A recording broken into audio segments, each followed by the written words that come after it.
Good morning. My name is Quinn Jacobson, and welcome to the live Studio Q show. We're going to make sure we're live here. Yeah, I guess we are. It says we are. So I'm going to start sending some links out, and we'll start looking for some people to arrive. Back here to my email real quick.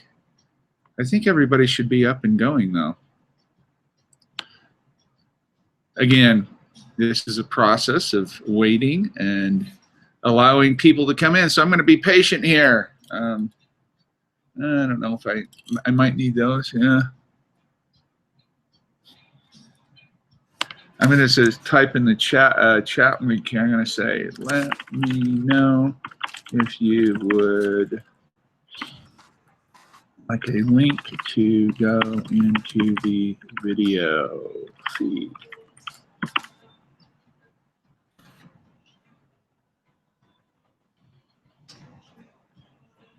All right, here we go. I'm still sipping on coffee. I got a big cold tea next to me as well, so I should be good to go. All right, we're just going to be patient and see what happens. I've got a couple of hours this morning. I've got some things to do, so I don't know that we'll go the full 3 hours here, but we'll see what happens. And we're going to start interacting here shortly. Do I have my audio? Yeah, got my audio on. I should be good to go. All right, here we go. We've officially started. You can ask your questions, Q&A. Okay, ask your audience to submit questions and they will appear. Questions. Okay, so over in the Q&A, you can ask questions there if you can't come in on the live feed. Control room. I'm just gonna look until we have some viewers coming in. Let me know if you can see and hear me. And oh, Brighton. Oh, cool. Focus. How about that one? Enhanced. That's kind of cool. Let's try that one. Hello, welcome. I don't think I've met you. Are you talking to me, Quinn? Yes, I am. But your name says Ann Halibut on it, so. That's me. Yeah. Sorry to disappoint you. That's my nom de plume. No disappointment. Welcome. What's your name? John Wells. John. Welcome, John. It sounds like you're across the pond there. Yes, I am. Yes. Norfolk, England. Okay, great. Well, welcome. We're going to talk a little bit this morning, or this evening in your case, yes, about the wet collodion negative, and do some Q&A people might have. Right. Oh, okay. Let's see, Jan, Jan. Okay. Jan, let's see. We can do one of two things here. If I can type. Jan is asking, hi Quinn, sorry, how to connect to this Hangouts. What you have to do is you have to actually have a Google Plus account, and then you can come in through the link, and or I can send. You know what? I'll send you a link. Jan, hold on just a second here. We'll send you a link over. Yeah, there you go. You should be Hans.Gmail. Yeah, you have an invite there. Jan, look in your email. I just sent you an invite via Gmail. So take a look at that. So we'll let a few people string in. We've got a few viewers, and hey, welcome, Ron. Good to see you. Hey, Quinn, how's it going? Good, good. I think we'll do a little technical stuff this morning with some negatives once we get some people in, and I planned on doing a Q&A here. All right, Jan, good. I can see and hear you. That's enough, Jan, and if you want to type your questions over on the Q&A, I'm happy to answer those. You don't have to come in live for video. I think we can have 10 people in here, but surely don't need to if we don't want to or you don't want to. The questions can come up on the side. There's also a live chat here. I'm not really sure where. Let's see if I can go back to the. Oh, yeah, there he is. Hey, welcome. Can you hear me? Yes, we can. Good to go. Where are you from, Jan? Are you in Germany?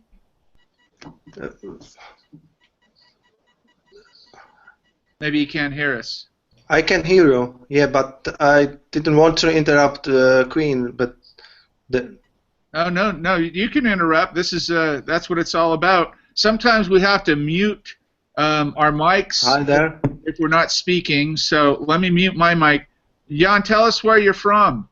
Yes, I'm from the Czech Republic. Okay. I am from the Czech Republic. You know where Prague is?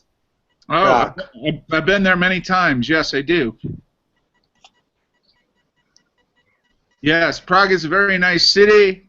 The Czech Republic is a very nice country. It's been a few years since I've been there, but I used to go there quite often. I didn't live far from there, so I enjoyed Prague very much, very much.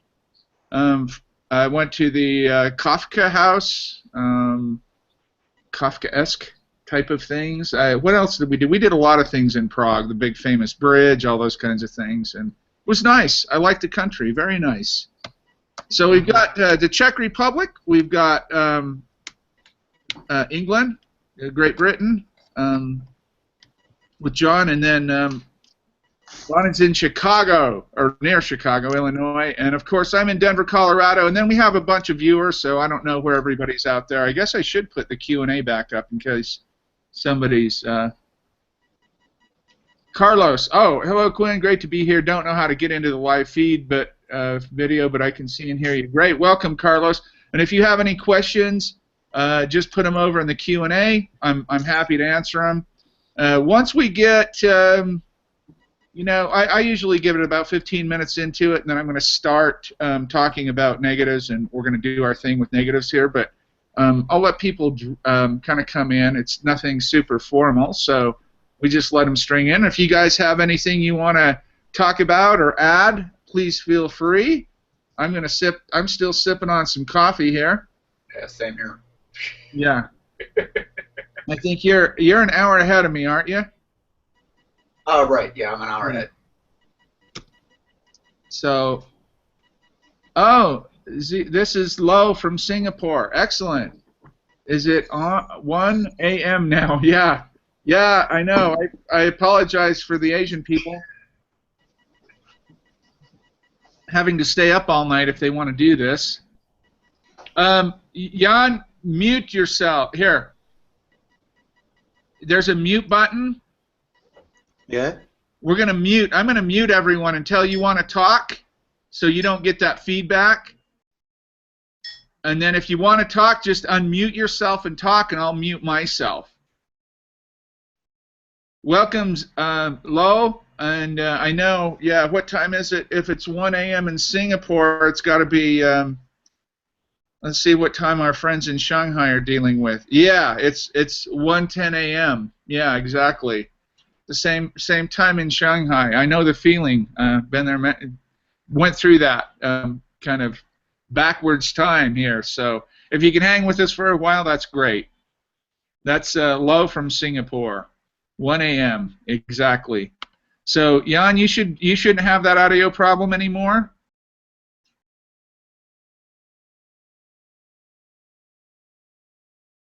Unmute yourself, Jan. Unmute yourself. You have to go down in the box and unmute yeah. There you go.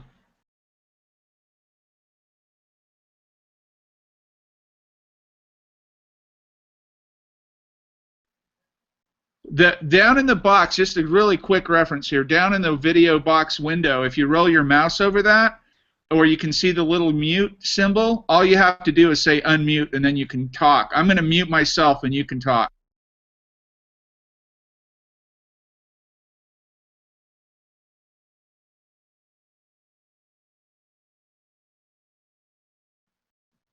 We'll try that and see. I don't know. I went back. So, oh, so you're having the same problem on the.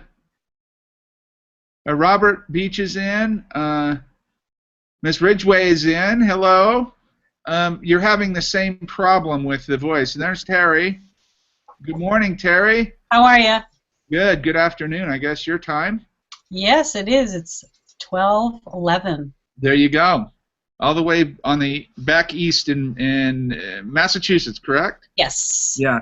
So we have a bunch now: Massachusetts, Michigan, England, Czech Republic, Illinois. So we're covering the bases pretty good.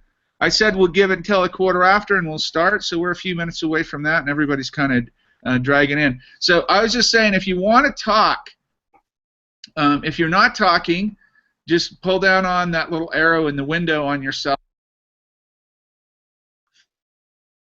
But if I unmute myself, now you can hear me. Just do that.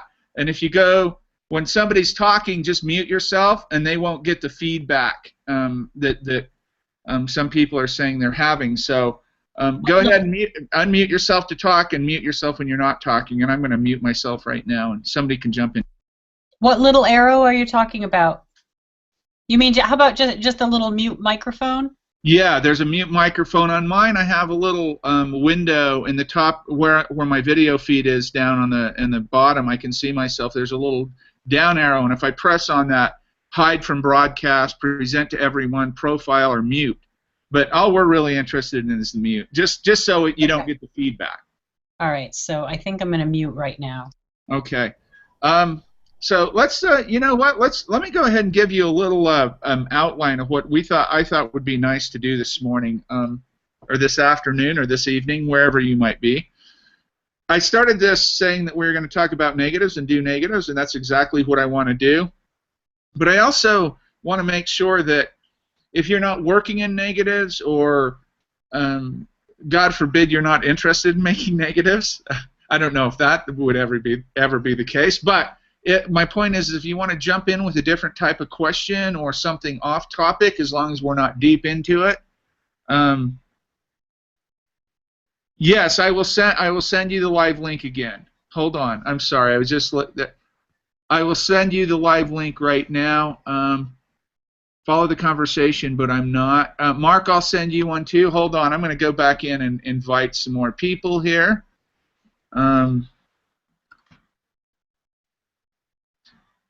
Oh, bear with me here.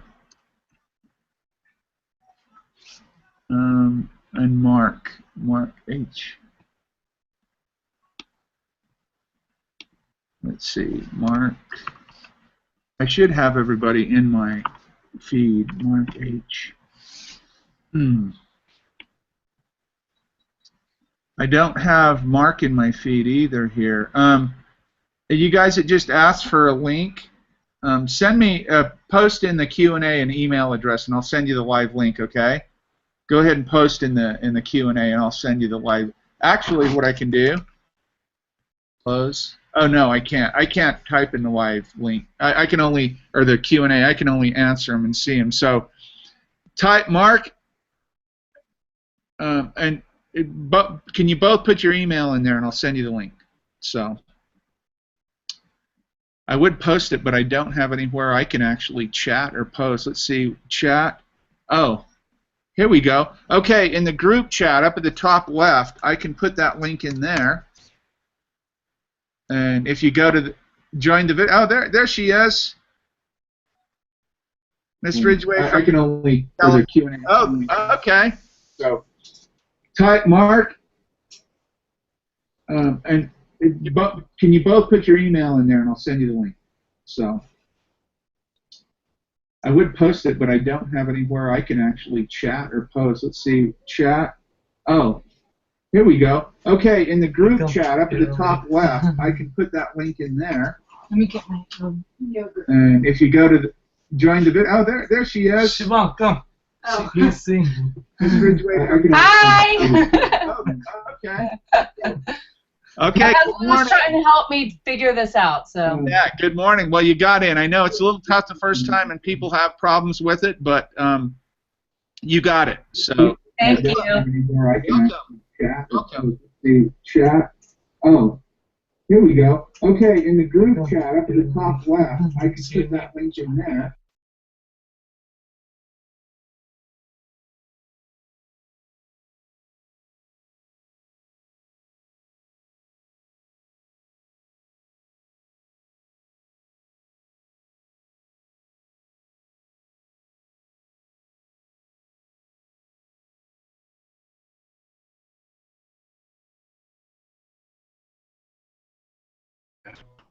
Hey, Quinn, unmute yourself, man. Maybe I better have a little more coffee. Yeah, you need to unmute yourself so you can hear me. So thank you. Yeah, my point was, and you did just that. Stop me if you have questions. It doesn't have to be necessarily about making negatives. I'm just going to send these links off real quick to Mark here.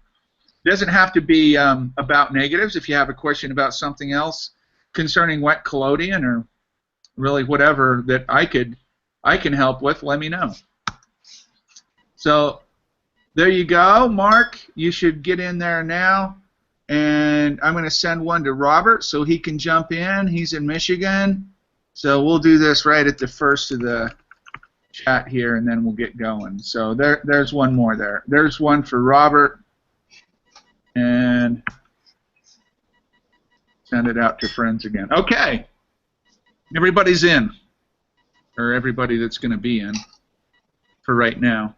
So stop me if you have a question. If there's something that I'm talking about and you want to have, okay, I have some questions. What I prepared. Good. Yeah, go ahead, Jan. Go ahead and either ask them or type them in the Q&A over there if you don't want to go on your audio. I'll mute myself if you want to ask them.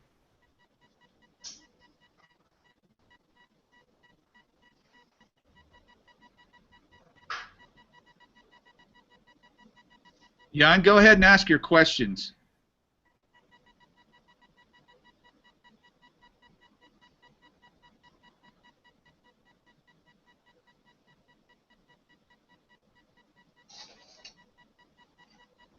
Jan, you're muted, and I can't unmute you. I can only mute you, so...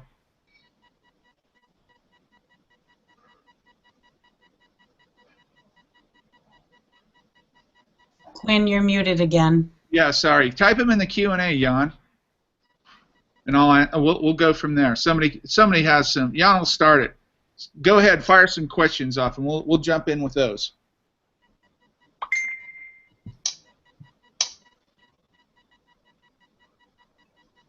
Oh, Barbara, if you're watching, Barbara, go up into the top left, roll over in the window in the Google Plus Hangouts, roll over the window, and there's a Q&A button, and if you turn that on, you'll see the Q&A.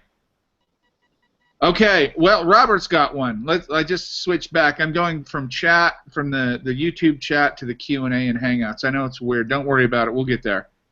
Wet collodion question: how to get started with albumin printing with negatives? Now that's a big question. I would back that up a little bit and start by saying how do we understand negatives, or what is a negative in wet collodion is really the first question, and that's where a lot of people kind of miss the boat. And last time I talked to you about looking at negatives as with transmitted light or reflected light, and the difference between an ambrotype and a negative. And what we have to distinguish or define here really is two things. One, and Robert's on it, Robert's got the right idea, because a wet collodion negative won't print on modern developing out paper. In other words, it won't print on Ilford paper, Kodak paper. There's Robert. He's in Michigan there. He's the guy I'm just answering the question on. The question. I would back that up a little bit and start by saying, how do we understand negatives, or what is a negative in wet? I'm gonna mute Robert because I have feedback coming through about my rambling here. So we have to define what is a wet collodion negative, and how we do that is basically what it will print on, the density, and what material it will print on. So in other words, a good negative makes a bad ambrotype, and a good ambrotype makes a bad negative. That's the way kind of to look at it. In other words, a reflected light negative backed with something black is not going to look good. It's going to look muddied. You might not even really be able to see anything really. It might just be all mudded up, or it's going to look terrible. You might see beginnings of a positive image, but it's going to look terrible. And then vice versa, when you try to print an ambrotype, a glass ambrotype, it's on albumin or salt or anything, it's going to look terrible because it doesn't have enough density. So positives are for reflected light, negatives are for transmitted light, and they're two totally different purposes. So we have to decide in the beginning, when I pour this plate, even before I pour it, we have to decide, are we going to make wet collodion negative chemistry? Are we going to make this image a negative, a true wet collodion negative? Or are we going to make a bright ambrotype and print it out on like modern developing out paper? Those are the two options. And I'm not, let me grab this print, I'm not opposed to the overexposed ambrotype that still remains an ambrotype, but it's printable as well too. This one's pretty close. I'll show you a couple of them.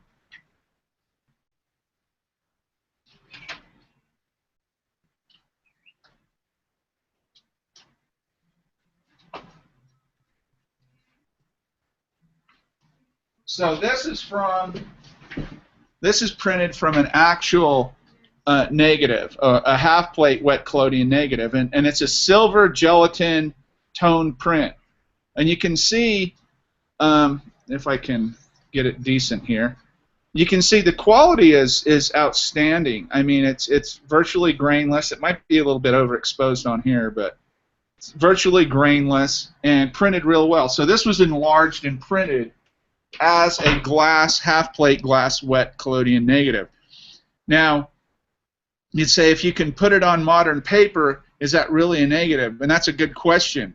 That particular image still prints quite well on salt paper, but doesn't do so great on albumin paper. So there's just this kind of fine line that we're kind of dealing with. Now here, this is huge, but I still want to show it to you. Here we have a contact print from a 16 by 20 bright ambrotype. And this is contact printed on Ilford paper. So the big bright ambrotype was laid down on this Ilford paper, printed, and this was not toned. It was printed with like a number 4 filter, 3 filter, something like that. And turns out beautiful. And yet it's still a decent ambrotype. You can still look at it with something black behind it, and the reflected light still looks like a decent ambrotype. It's a little bright for my taste. I tend to like the more, more shadow. I like the more like Caravaggio, the higher contrast images myself. What's nice about this print is it printed the way I like ambrotypes to look. It's really, should have cleaned that off, huh? It's nasty. Sorry about that. But yeah, it's got nice, deep, rich blacks. It's got nice midtones and great highlights. And of course, the paper, the modern developing out paper, really lends itself to that. So I've played in bright ambrotypes or borderline wet collodion negatives and contact printing on modern paper, as well as enlarging to modern paper with them. So there's a couple of ways to do that. Then I'll give you one more example that's actually all just wet collodion negative and albumin and salt prints. These will not print on anything else. Using the silver bath for the wet plate negative, how to calibrate for negatives? Is it possible to use one silver bath for positives and negatives? Yes, it is, Jan. Typically, In a very perfect world, Jan is asking, what about your silver bath? The pH on the silver bath changes just a little bit to make negatives. And that change, I guess you have to go back and you have to understand what pH is. pH is parts of hydrogen or power of hydrogen. And so basically it's dealing with what's acidic and what's basic, alkalinity and acidity. And the more acidic bath tends to take up silver quicker and just on the surface and maybe a tiny bit into the collodion. That's for positives. So the minimum 3 minutes with a pH 3, a pH 4 for a positive, 3 minutes, that's all the silver you need to have put on that plate to make a positive image. Because you're not going to go for density. You're going for just capturing the image and reflected light. You're not going this transmitted light and printing on paper and those kinds of things with like the negative. Now the negative tends to like a bath, and if you read in the early Kodak manual, in fact I put a copy of it in the back of this supplement here. If you look in this book right here, and if you have my negative book, it's in there. This, collodion and the making of the wet plate negative, and the making of wet plate negatives. They talk about in this book, they talk about the pH of being more basic, a pH of 5, more basic for the negatives.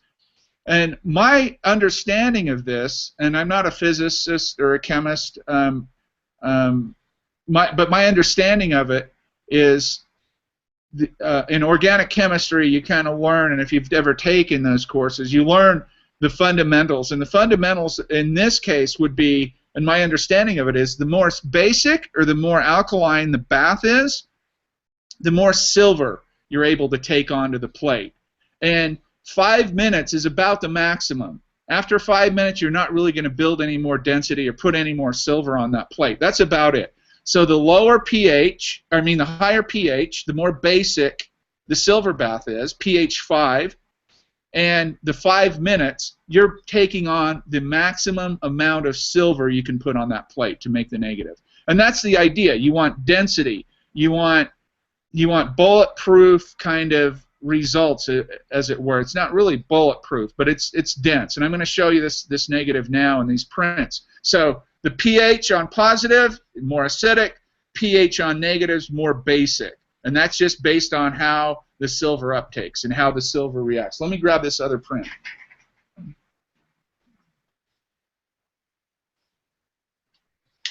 You guys might find this one interesting, in that on the back of it I have a disclaimer. What's the deal with my camera? Let me see what my camera is doing here. Capture? No, I don't want to capture. Cameraman?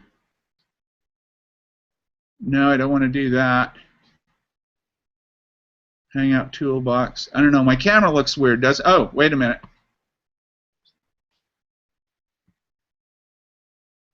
Is that better? Smooth? Original. Here we go.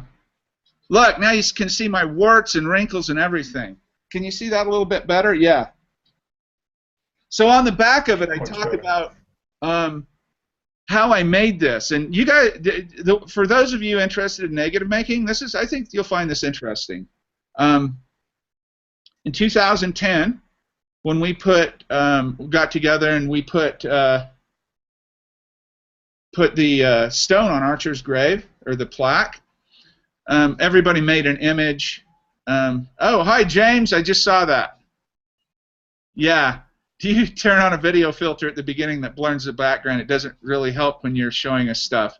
Would you mind turning it off, please? Done and done. You got it, James. I just did it. So during that process, all the collodionists involved in that project were to make images, and we're going to hang them in the Centers Gallery in London, and we did. And this piece was in there, and I have the whole show here in my place, but this was interesting because I thought I wanted to do something a little bit different. So what I did is I went back and I took Archer's recipe from 1851, and it only contains an iodide. It contains potassium iodide. It doesn't contain any bromides. It doesn't have any of that. It's developed not with iron, but with pyrogallic acid. And so I went back and I made this image. Talk about not a good positive, huh? So there's not a good positive. Here's an albumin print from it, and here's a salt print from it. So what I did is I made this image with Archer's original formula using only an iodide. I made this as a monastery in Heidelberg, Germany, at the top of this. It's called Holy Mountain, and it's an old 11th century monastery. And Archer liked to photograph stuff like this, so I tried to pick something that he might photograph, and I used his original recipe for this negative. So you can see that although that's backed with a white, even if it were backed with black, it would still look terrible. So a good negative that prints well on albumin and salt paper, and these are toned, and this is a waxed salt print here. And I can even see the maker's mark of the stamp up there. It's really cool, actually. So I had this in the show as an example of negatives, and then I talk about it on the back of it there. April 7th, 2010 is when I made those. You probably can't see the color or the detail in these, but I'm telling you, they're really beautiful. There's nothing like negatives and making these prints. They're really, really gorgeous. So back to the question, do I have to have a special silver bath to make negatives? It's really, you're welcome, James, no problem. I didn't realize that until I was trying to put text up there and saw it was all fuzzy. In the perfect world, right, if you were just making negatives, and I've done this quite a bit, if you were just making negatives, I would follow the recipes in this book. I would make my silver bath exactly what it says to make it in here, and I would work with negatives that way, because you're going to increase your chances and your opportunity to make a better negative. You know, it's like, can you pound a nail with a piece of rebar or an old steel pipe or something? Yeah, you can do that. Sure, you can pound a nail in with that. But wouldn't it be better with a proper hammer? You know, nail that. That's what it's made for. That's kind of the analogy that I use. If you're serious about making negatives, you're going to have a better shot, that little tiny boost to help you push over that edge and see what you're doing and making good negatives. The chemistry is going to support that. Now, having said that, or even saying that, can you make a negative without making the chemistry and complete positive chemistry? Yes, you can. In fact, one of the reasons I decided to publish only, and I published both of the recipes, but I decided to publish only an ammonium iodide recipe for positives, is because it kind of doubles for negatives. Once you get past, it ages quickly and turns red, you know, the iodine, and the more red the collodion is, the better negative it will make, because it increases contrast. It's a slower ISO, of course, but it increases contrast and it makes for better density. That's the idea behind the chemistry. The chemistry is there to support you. You can make negatives with any chemistry. Making good negatives and having a higher success rate for making those negatives, I would say you'd probably want to dedicate at least one time to see the difference, making some full-out negative chemistry. The developer's a little different. The silver bath's a little different. The collodion's a little different. And the way you execute it's a little different. People get this idea. I think I said last month I was talking about this. People get online and they post my first wet collodion negative, and then they show an inverse Photoshop image or a print from Ilford paper, like what I just showed you there, some modern developing out paper. That's not really a negative. That's not a wet collodion negative. There are certain parameters, and one of the things I'm really big about is this terminology. We need to define, when we say wet collodion negative, I need to be on the same page that you're on, and you need to be on the same page that I'm on, because my version of wet collodion negatives may be very different from yours. And I see that out there right now. I see people posting and publishing things calling images wet from a wet collodion negative. Now, if you want to split hairs and get right down to it, there are no positive images in collodion. I mean, that's a misnomer. There's no positive images in collodion, and I'll tell you why. Everyone's done this that's worked in film, and I mentioned this last time, but for people who are new, I'm going to reiterate it. Remember back in the day when you'd come back from assignments? I was a photojournalist, so I'd come back from a long day of shooting, and I'd get my 35 millimeter, you know, I'd have 20, 30 rolls of film or 10 rolls of film, whatever it was. I'd roll them all up, throw them in the developer, do my thing, listen to music, whatever, and kind of chilling out, pull the negatives out, fix them, pin them up, hang them in the dryer. 10, 15 minutes later, I have a bunch of strips of 35 negatives that I can look at. So there I am by the white table, and I got my loop, and I'm looping them, and I'm picking them up, and I'm looking at them. And there's this one very underexposed negative in that roll of film, and the light hits it just right, and there's something black behind it, and it turns into a positive. You've all seen that. If you've worked with film, you've seen that, I guarantee it. That's what we're doing in wet collodion with positives. We're making underexposed negatives, putting them against something black, using reflected light to look at that very underexposed image against something black that appears as a positive. So really, what we're doing is we're adjusting the chemistry, we're adjusting the exposure, we're adjusting the development to make underexposed negatives, to put them against something black, reflected light, and so they appear as a positive. So theoretically, we don't make positives in wet collodion. So if you want to say this is a negative because I printed from it, you know, you're probably going to win me in that argument, technically speaking.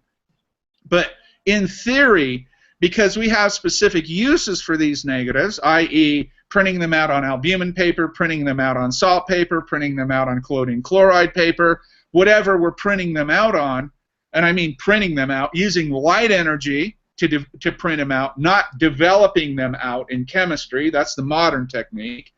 These are very specific parameters. So as we talk about these things, we need to understand the vocabulary and the terminology and make sure we're on the same page. Because when Jan or Robert or Terry or whomever says, hey, check out this wet collodion negative, and they show me a print, and they say it's on Ilford paper, or they say it's on, you know, Kodak, whatever, that's not really a wet collodion negative. That's a bright ambrotype that you printed on modern developing out paper. And I do it all the time, and I love it. I just want the terminology correct, because now when you move in to really making wet collodion negatives, and you're really making wet collodion negatives, you're going to have this. You're going to have the same thing happen. You're going to say, wait a minute, that's not a wet collodion negative. That's a bright ambrotype that you printed out on modern developing out paper. So, if that makes sense. Somebody just had a question that popped up and I didn't get to see it. Can you repost it there? Wait, maybe it's in the chat. No, somebody, it's either Carlos or Jan posted something again. Put it back up. It's about making portraits. Mark, did you join us here? Good, awesome. That's way, okay. Somebody had a question. Yeah, no? Okay. If you don't, that's fine.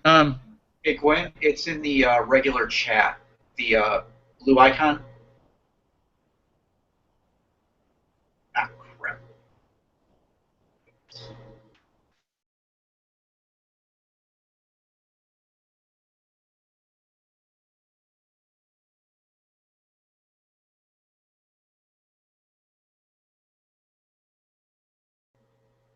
And Quinn, you're muted again.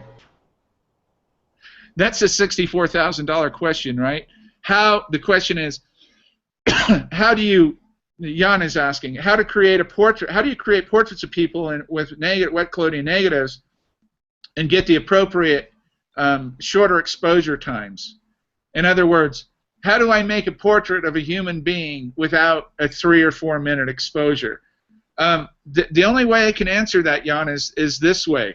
You either need a lot of light, a lot of light, and or a very, very fast lens, or both, and that will get you there. But you're going to find two things about negatives that are, once you start making negatives, you're going to find this is very true. And you can go back and watch this video and quote me on it. You're going to see this happen. Negatives, prints from negatives, they tend to look better and print better with more depth of field. And what I mean by that is there's information in that negative that you can't even see on that plate that prints on the paper. And I found that really the minimum depth of field that I like to use with making negatives is f8, even for portraits. And so I've printed out and I've made negatives of these very shallow, and I have an f2.5 de Rogey lens over there. I mean, it's fast. And I can make negatives with it under artificial light. But having that speed, really, maximum fresh negative collodion, maximize the ISO on that, having a very fast lens, and having about 3,000 watts of continuous UV and CFL light, I can make a negative. But the problem is when I print it, that one sharp area is really nice. But sometimes, and not always, sometimes it just tends to the information kind of goes away as the depth of field goes away. So I found that negatives look best with the maximum amount of depth of field you can use, and of course the light and the quality of lens. But the only way you're going to make portraits, and I'm thinking when you say a reasonable exposure, like less than 30 seconds, maybe, is that what you're talking about?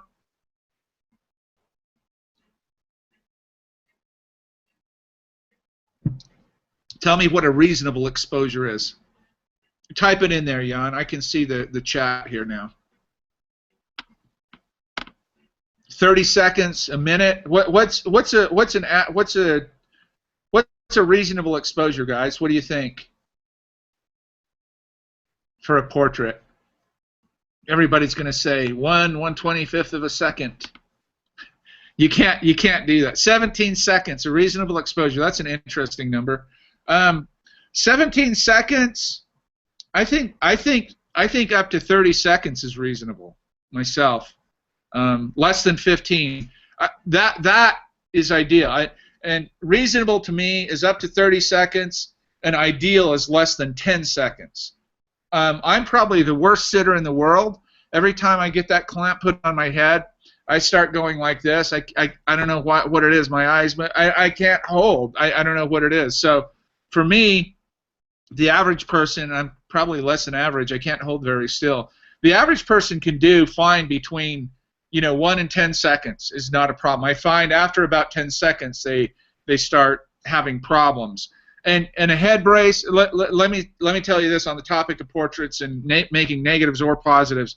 If you're a portrait photographer and you're working in wet collodion, invest in a good head brace. I mean, you can't get away without it. And there's nothing worse to me than seeing what's supposed to be a sharp or image sharp somewhere in the image sharp on the face, focus hopefully the eyes. There's nothing worse than a movement in an image that's supposed to be sharp. I'm not saying I love movement a lot of the time, but to me that's one of the worst things that can happen is the movement. And you are dealing with imperfect human beings. They're not going to be able to hold those poses for an extended period of time, and so the head brace is invaluable. So reasonable exposures being under, let's say, 20 seconds. Let's cut off 10 seconds and say reasonable exposures under 20 seconds. Can you make a negative under 20 seconds? Absolutely yes. What will the f-stop be? What will the depth of field be? I'm not sure. You could probably do it 5/6 and somewhere in there. f6, f7 maybe. Maybe even f8 with the right amount of light you can get that depth of field. But that's going to be tough to do, and your chemistry is going to have to be very fresh, and you're going to have to know what you're doing when you redevelop it. You're not going to make a foundation negative of a portrait of a person under artificial light and have go right to print. Not going to happen. I've never seen it. I don't know that I could do it unless I had some incredible lens or some incredible amount of light that didn't burn the sitter out. You're going to have to redevelop that, so you're going to have to know what you're doing with redevelopment as well. There are a lot of people that make negatives. Well, not a lot, but a few people that make negatives, and some of them talk about, oh, you don't need to redevelop and this and that. I disagree. I completely disagree, actually. every image you do, or every image you make with that's supposed to be a negative, to my mind, unless you're some kind of brilliant 19th century photographer that's working every day, that knows everything about their equipment and light they're working with, you spend 12, 14 hours a day in this every single day of your life, okay, maybe you'll be able to do it then. But 99.9% of the time, you're going to have to redevelop that negative. And I'll talk a little bit about what that is. That redevelopment adds chemically those few more seconds that you need to make a perfect negative. So in other words, when you set your camera up and you do a test plate and you make an ambrotype, and the ambrotype looks perfect at 10 seconds, you add time and a half. Archer says time and a half, so you add 1.5. So you go 15 seconds for a negative. 1.5 to 2 times. Somewhere between 15 and 20 seconds is your sweet spot for that negative. You're safe, and you run time and a half, and you run 15 seconds on that exposure. You pull the plate, you go back, you develop it. It looks like a bright ambrotype. It looks like it would print perfect on modern developing out paper, and it probably would. Then what you do after that's fixed and washed, you go pour iodine on it. The iodine, a weak solution of iodine, is the rehalogenation process. It opens, it makes that silver sensitive again. Then you pour pyrogallic acid mixed with some citric acid on it, and you redevelop those highlights, midtones, and of course the shadows, the darkest shadows are pure see-through glass. And you build that density up until you get a density where you see visually that it will print whatever you're printing on. If you're printing on albumin paper, salt paper, chlorine chloride, they're all a little different. Each negative is going to be a little different. So over time, you're able to visualize and see that redevelopment of how dense you want to go for the material that you're going to print on. And that's the biggest commitment. So yeah, you can make a head brace. Yeah, absolutely, Carlos. I've tried, but a microphone stand, and you need some yes, yeah. C-stand reversed. Rob says C-stand reverse clamp is a good reference starter unless you're going for the 19th century period look. That's another good point too. Siobhan, can you talk more about the lighting setup, types of light you use, the wattage, and how many bulbs you? Yes, I want to build a light box, and I'm stuck on. Are you talking about using it to make portraits or printing out paper with? Because I use mine for both. I've got black lights. Okay, portraits. So that's a good question. I have the Interfit 9 system. I guess I could bring one over and show you. I have the Interfit 9 with a 55-watt bulb. So there's 9 bulbs inside.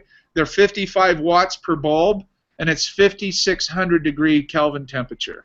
In fact, let me go grab one, and I'll show you one here. I can't move my computer, but I'll bring one over.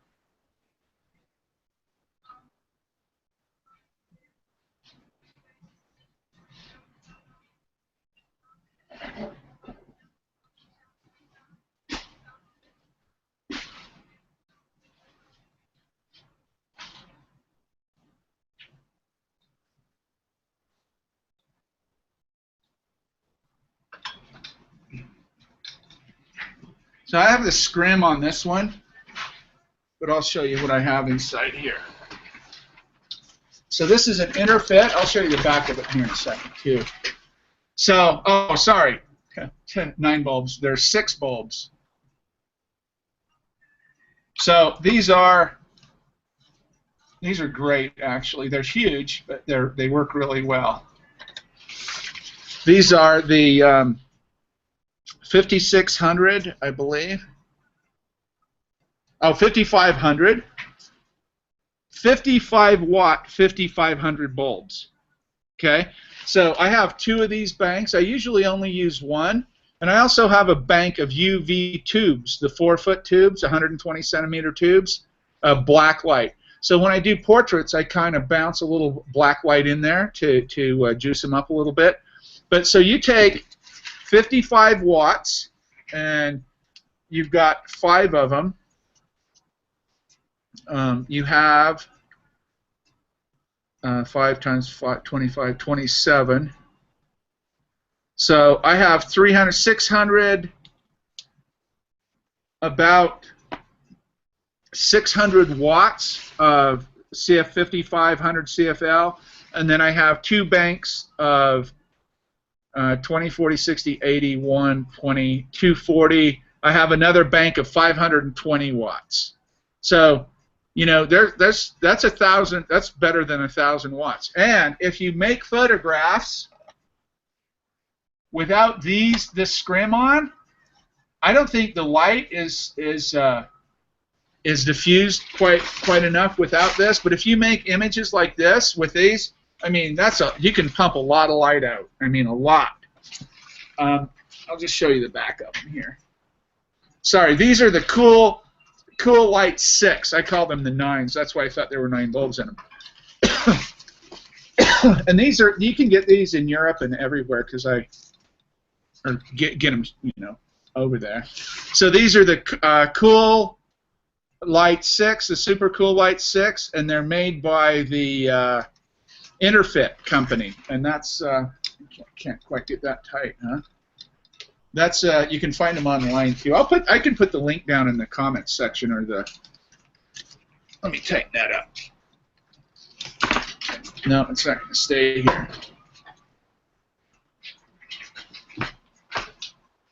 Yeah, Interfit. There's the name of it. It's on the side. INTER Fit. Interfit. I love these. I've used them for years.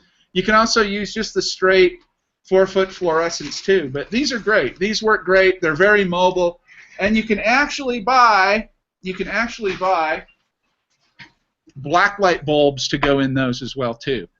And if you're doing portraits, you want to do some black light. Definitely want to do some black light, at least a little bit of black light for the skin tone.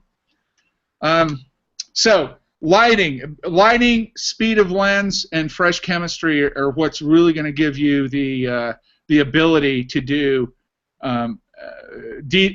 reasonable exposure, time exposures of people and portraits with negatives. But absolutely, you can do it. Yes, the black light. Let's see. Let me read some of these. Just Google Interfit. Yeah, quite a few shots. You're right. Thanks, Rob. Link would be perfect. What size are those bulbs? Yeah, 55 watt, and I'll put the links down here as well too. What about strobes for wet plate negs? How much power would I need? Wet plate negatives with strobes, I'm going to guess that if you had somewhere between 4,800 and 6,500 watts, you could probably pop something up. Maybe you might even be able to get away with 3,000 plus watts. The problem with that is man, you're gonna kill some people with those strobes. I mean, those things are gonna pop and really. That's going to be hard to photograph. I mean, I know people do it all the time. You know, the first time I've got a little 260 watt light second strobe kit over here I used to photograph plates with. And I had some, when I first got in, I had a bigger, I think that was a 28, that was around 3,000 watt second system. And I had my daughter come in the studio. I put a black cloth on her here. And I had her close her eyes. I put her in the head brace, and I set up both strobes. And I stopped down to F8, and I popped them full power. I'm going to say around 3,000 watt seconds, full power at F8.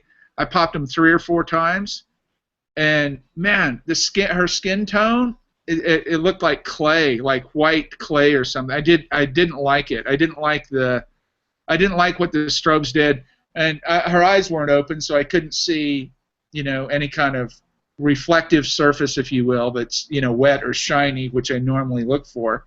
But I didn't care for the strobes. I mean, you could though, and a lot of people like them. I mean, a lot of people like them. I just don't. Okay, let's see. Have you seen or used Linko Flora? No, I haven't. How much black light tubes? I use that's a 2, 4, 6 system. I use 3 tubes, 3 black tubes. You can get them from Home Depot, actually, the black light tubes, the 4-footers. I have tried strobes and I don't like it. Needed to pop them many times. Yes, exactly. I agree with that. But there are other people out there that will be hating on you for that. There you go. Linko Flora fluorescent light bank. That's perfect. The Terry just posted in the chat there. That's perfect. Great link there. I agree with Yan Yan. I don't like the strobes. This process obviously was made for natural UV light, and it's most sensitive to the north shade actinic, or the blue light in the sky, not the sun. It's the stuff in the sky, the blue stuff shining back. When you look north and you're in open shade, that's the most perfect light you can work with in collodion. So what I say to people is, I say, if you're going to do portraits, find some north face open shade, get a head brace, some bounce cards, and you'll make the most beautiful negative you've ever seen in your life with that light. Forget about strobes, forget about CFL, forget about all this. But I know we live in environments that the sun isn't always available, and we want to make photographs. We might want to control the light a little more. There's a lot of reasons. I'm pro any kind of light you want to use, really. But I mean, I'm just saying you're going to get better results. Making negatives isn't something you're going to do in every situation. So wet collodion limits you to, very specific parameters. You're not going to be photographing action football teams or all that kind of stuff, right? So we're kind of limited, and I personally like that. I like it. It's a little more creative and challenging for me. But if you think positives are limited, you have to go down one more level to negatives. Those become very limited because they're not sexy to do. Nobody cares to see them because there's no positive image that pops up and, oh, wow, that whole thing, that's not happening. So they're not really good for the public to see. They take about a week to make one photograph, and I'll tell you why. And they're very finicky and very fussy. And if you're a half a stop off, if you're a little overdeveloped, a little underdeveloped, your print's going to show all of that. I mean, your print's going to show everything. So the process of making a negative, and why I say it takes a week to do it properly, is this. I set up today. It's Saturday, January 17th, and I set up today, and I make a portrait of Joey. Joey comes over. We make a portrait. I make 3 or 4 plates of him.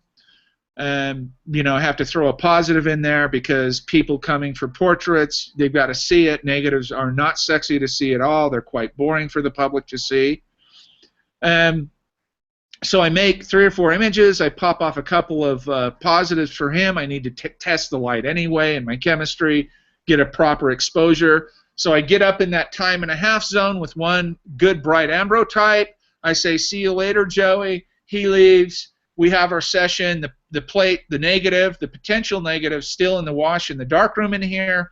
Joey leaves. I come back down to the darkroom, and I start my negative making process. And this is how it goes. I pull the plate out of the wash. I rinse it off with distilled water. I take a very weak solution of 7% iodine. I get it from a large animal vet supply store. And I dilute that down with distilled water until it's like a dark red Merlot wine. I pour it on the plate. I wiggle it around the plate. I dump that off. I pour more of it on. I put a meniscus on the plate, a covering on the plate. And I work that iodine around. And that iodine starts to soak in to the silver. Starts to soak into the collodion.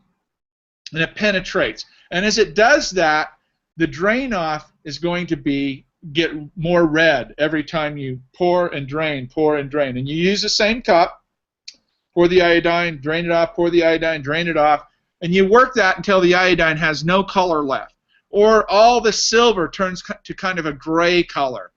You know at that point that you basically opened that silver back up to receive both light and any chemistry that you might give it.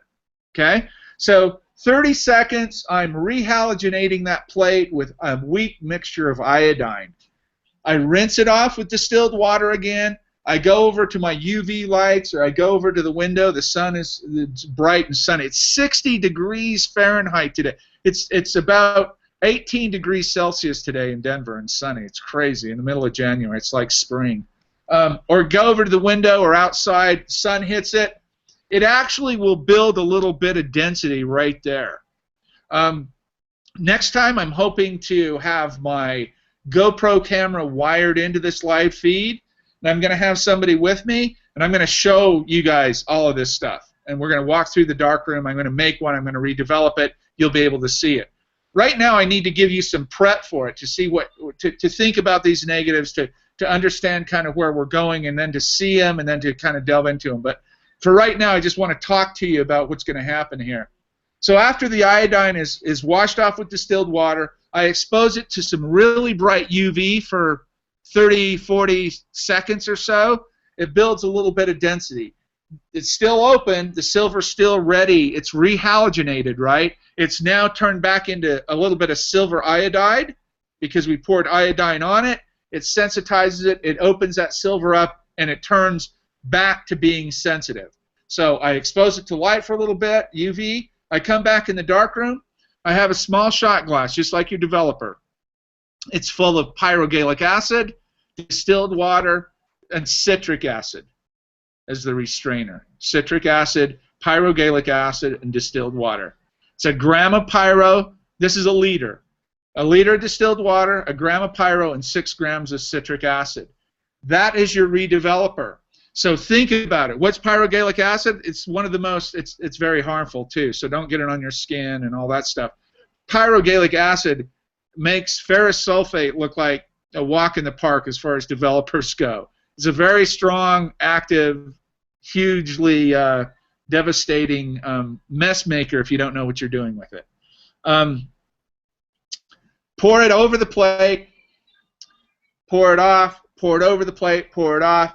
You're going to redevelop this plate. So what's happened? You've opened it up with the iodine, you've exposed it to some UV, and now you're pouring pyrogallic acid over that sensitive silver iodide. What's going to happen? It's going to bulk up. It's going to just start building silver.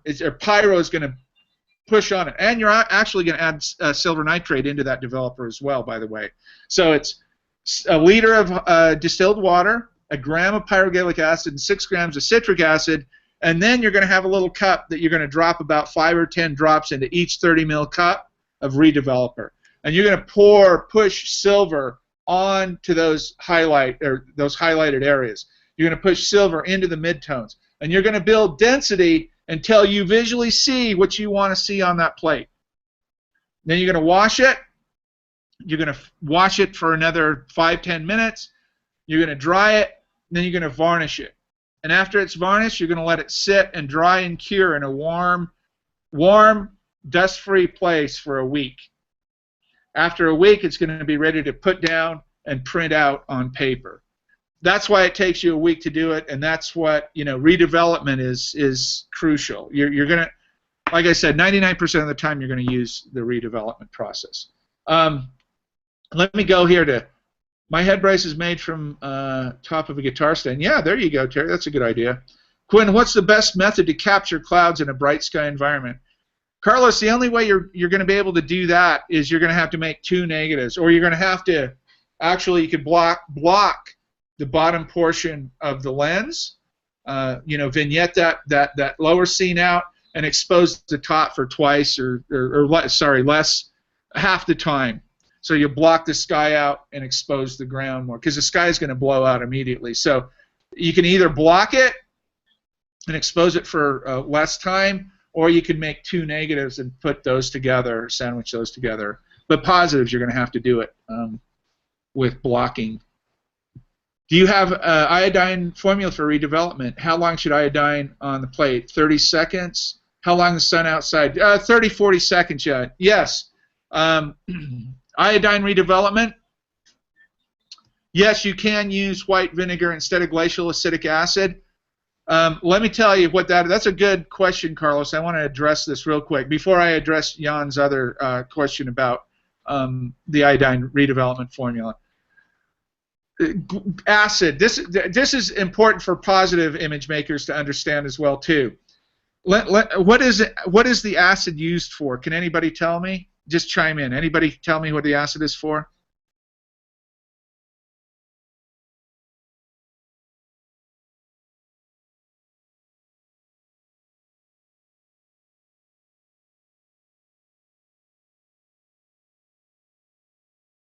Restrainer, that's correct.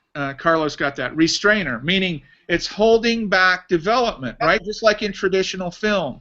You need something to hold that development back so you have enough time to develop the latent image, the image that's there. The light energy struck the plate, you're going in to develop that portion of the image. And you need a restrainer to hold back. Why? Because the rest of the image will develop. That's why if you overdevelop a plate, you'll get veiling and fogging. That's unexposed silver developing out because you push it too long and there's not enough restrainer there. In the summertime, you're going to see that go up because heat exacerbates all that molecular activity, and you're going to be wiping veiling off, or you're going to have to cut your developer with water, or you're going to have to put more glacial acetic acid in your developer. But let me tell you, so you understand what the acid's for. It's a restrainer. This is a chemical restrainer. There are organic restrainers like honey and molasses and sugar. There's all kinds of organic restrainers. I use a chemical restrainer, and I use glacial acetic acid. And let me define that for you. White vinegar, your household vinegar under your sink, is about 3 to 4% acidic. Pickling vinegar is about 10 to 12% acidic. Acidic acid is 28 to 30% acid, and glacial acetic acid is 90 to 99% acid. I use the very strongest one for the simple fact I don't want more product. I don't want more volume with my developer. I want it to be activated stronger, so I have more control over it. So if you use white vinegar, you're adding a lot more distilled water and a very little bit of acid. So you're going to have to actually add. You're actually going to have to replace the. You're going to actually have to replace the distilled water with the vinegar. That's the only way, really, you'd want to use the vinegar. So remember that. Household white vinegar, 3 to 4%. Pickling acid, 10%. Acetic acid, not glacial acetic acid, but acetic acid, 28, 30%. And glacial acetic acid being the strongest, the most effective to my mind, the least amount I have to add. So when you have veiling and fogging, you're going to add more restrainer or more water to the developer to dilute it down. Now let's go back to Jan's question. Maybe I can. Do you have that draw app? Let me see where that draw app is. I can write this down. How did you pull up that draw app, Jan? Showcase, screen share. Oh, hold on here. Let me give you a screen share. Just 1 second.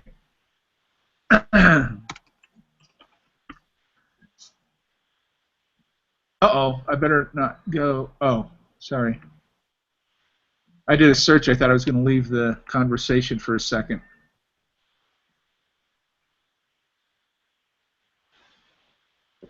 You.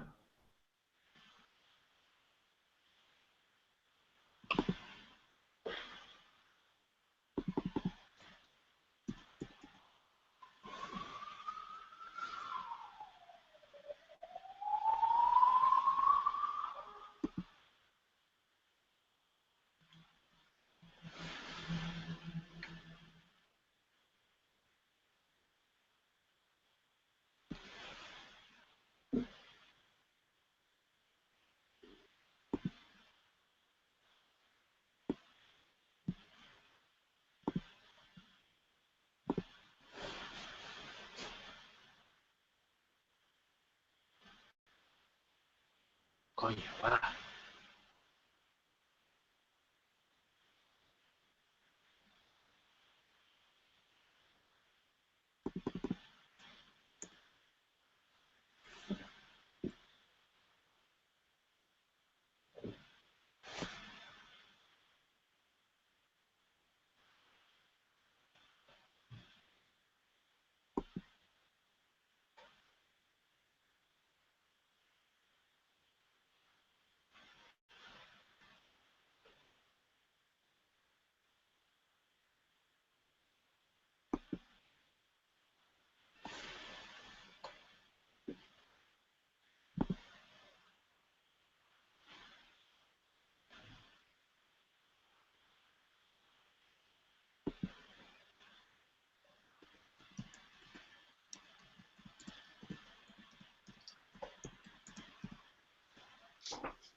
Hey, Quinn, you're gone.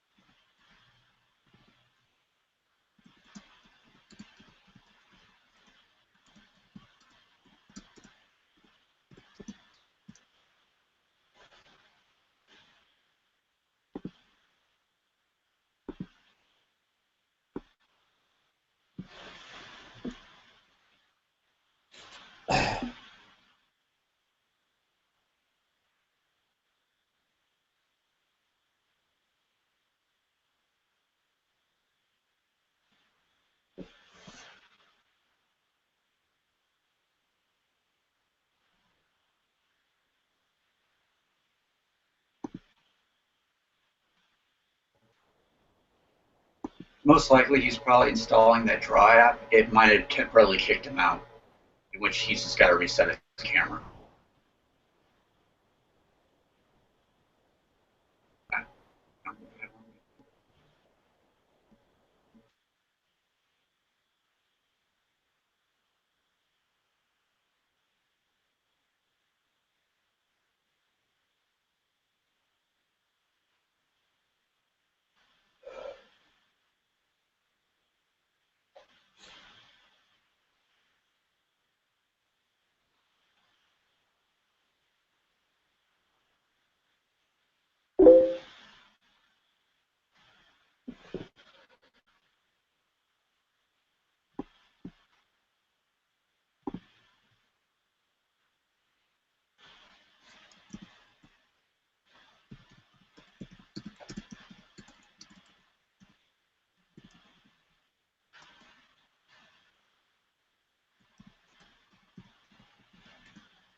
Wow.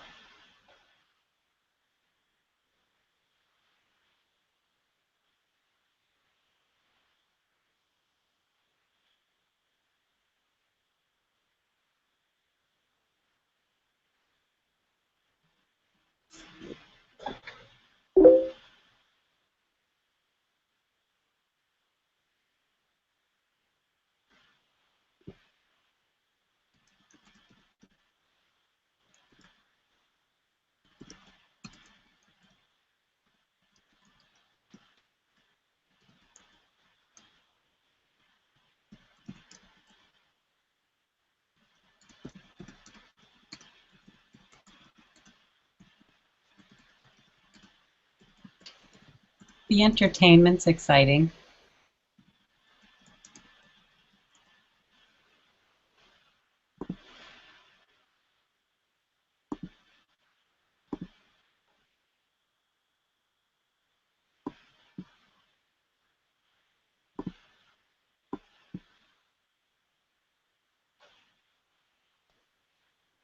Anyone else want to chat while we're waiting for Quinn? Does anyone know the blacklight setup that he was talking about? I'm not familiar with it. Anybody else? I'm not sure what he's been using. When I was at a studio a few years back, what he had was basically is a custom bank. Yeah, that's what I remember too. Right, and sometimes he would have straight all fluorescent tubing around, the 5600 Kelvin, or he would alternate bulbs. Yeah. But he didn't have the internet system there when I was there. Hi.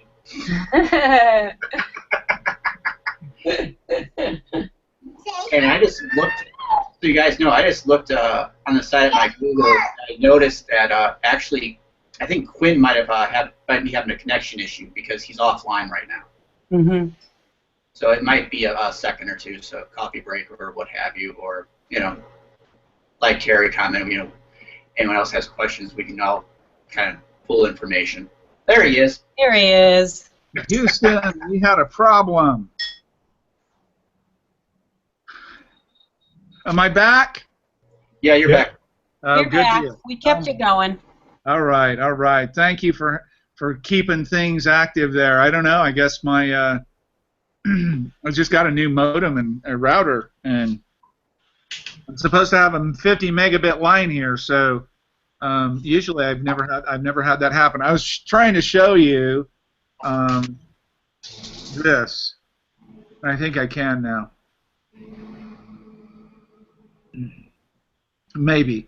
I was going to give you a recipe here. I need to learn how to use these tools.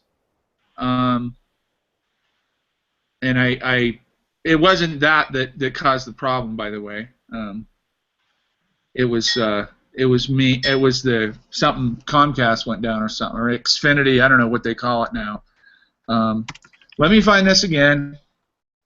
Negatives, chemical pictures. Hang in there with me, and we'll do this. Here we go. So let's try this again.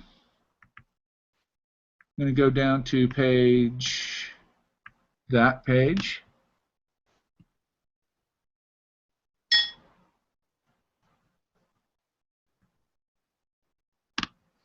And I'm going to show. You can write this down or stream, grab it, whatever you want to do. What in the world, man? Seriously. Sometimes, yeah, sometimes you don't want to be bugged, you know? You feel my pain? How about that?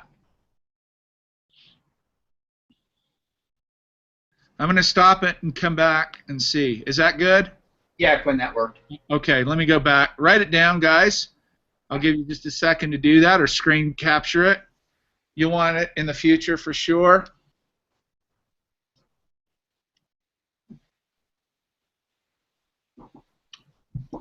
And on the 7% there, add tincture of iodine 7%. It doesn't have to be 7%. It can be 1% or 2%.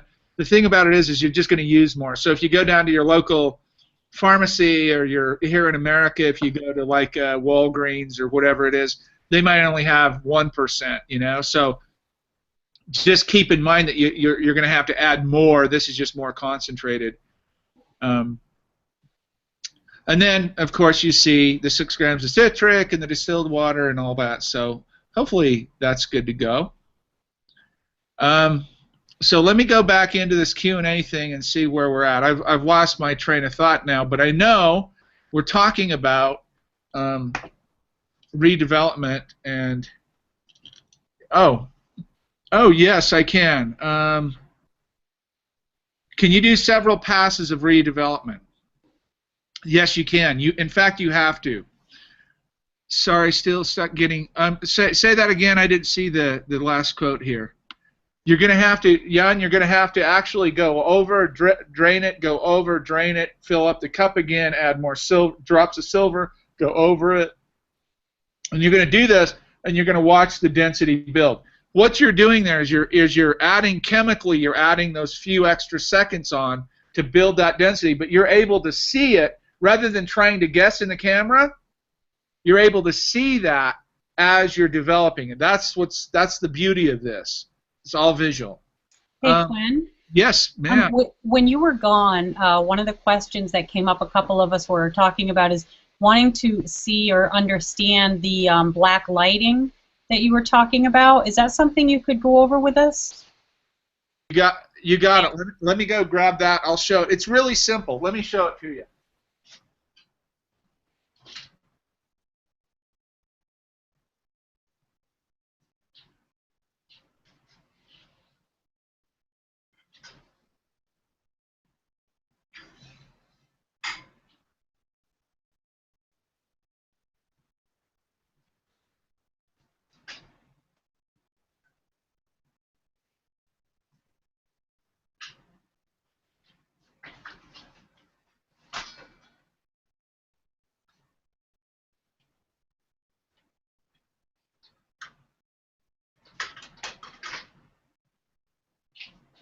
I'll move the camera over there, but here's a standard black light bulb from Home Depot.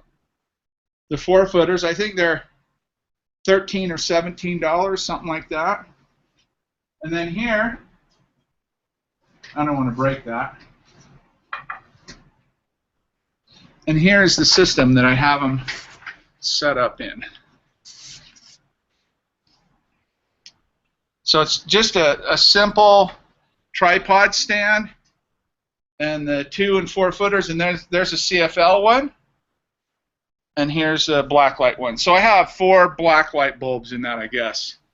Are those the cheap, just those cheap shop lights that you use to build on that? That's all it is. That's a complete do-it-yourself, easy system to build.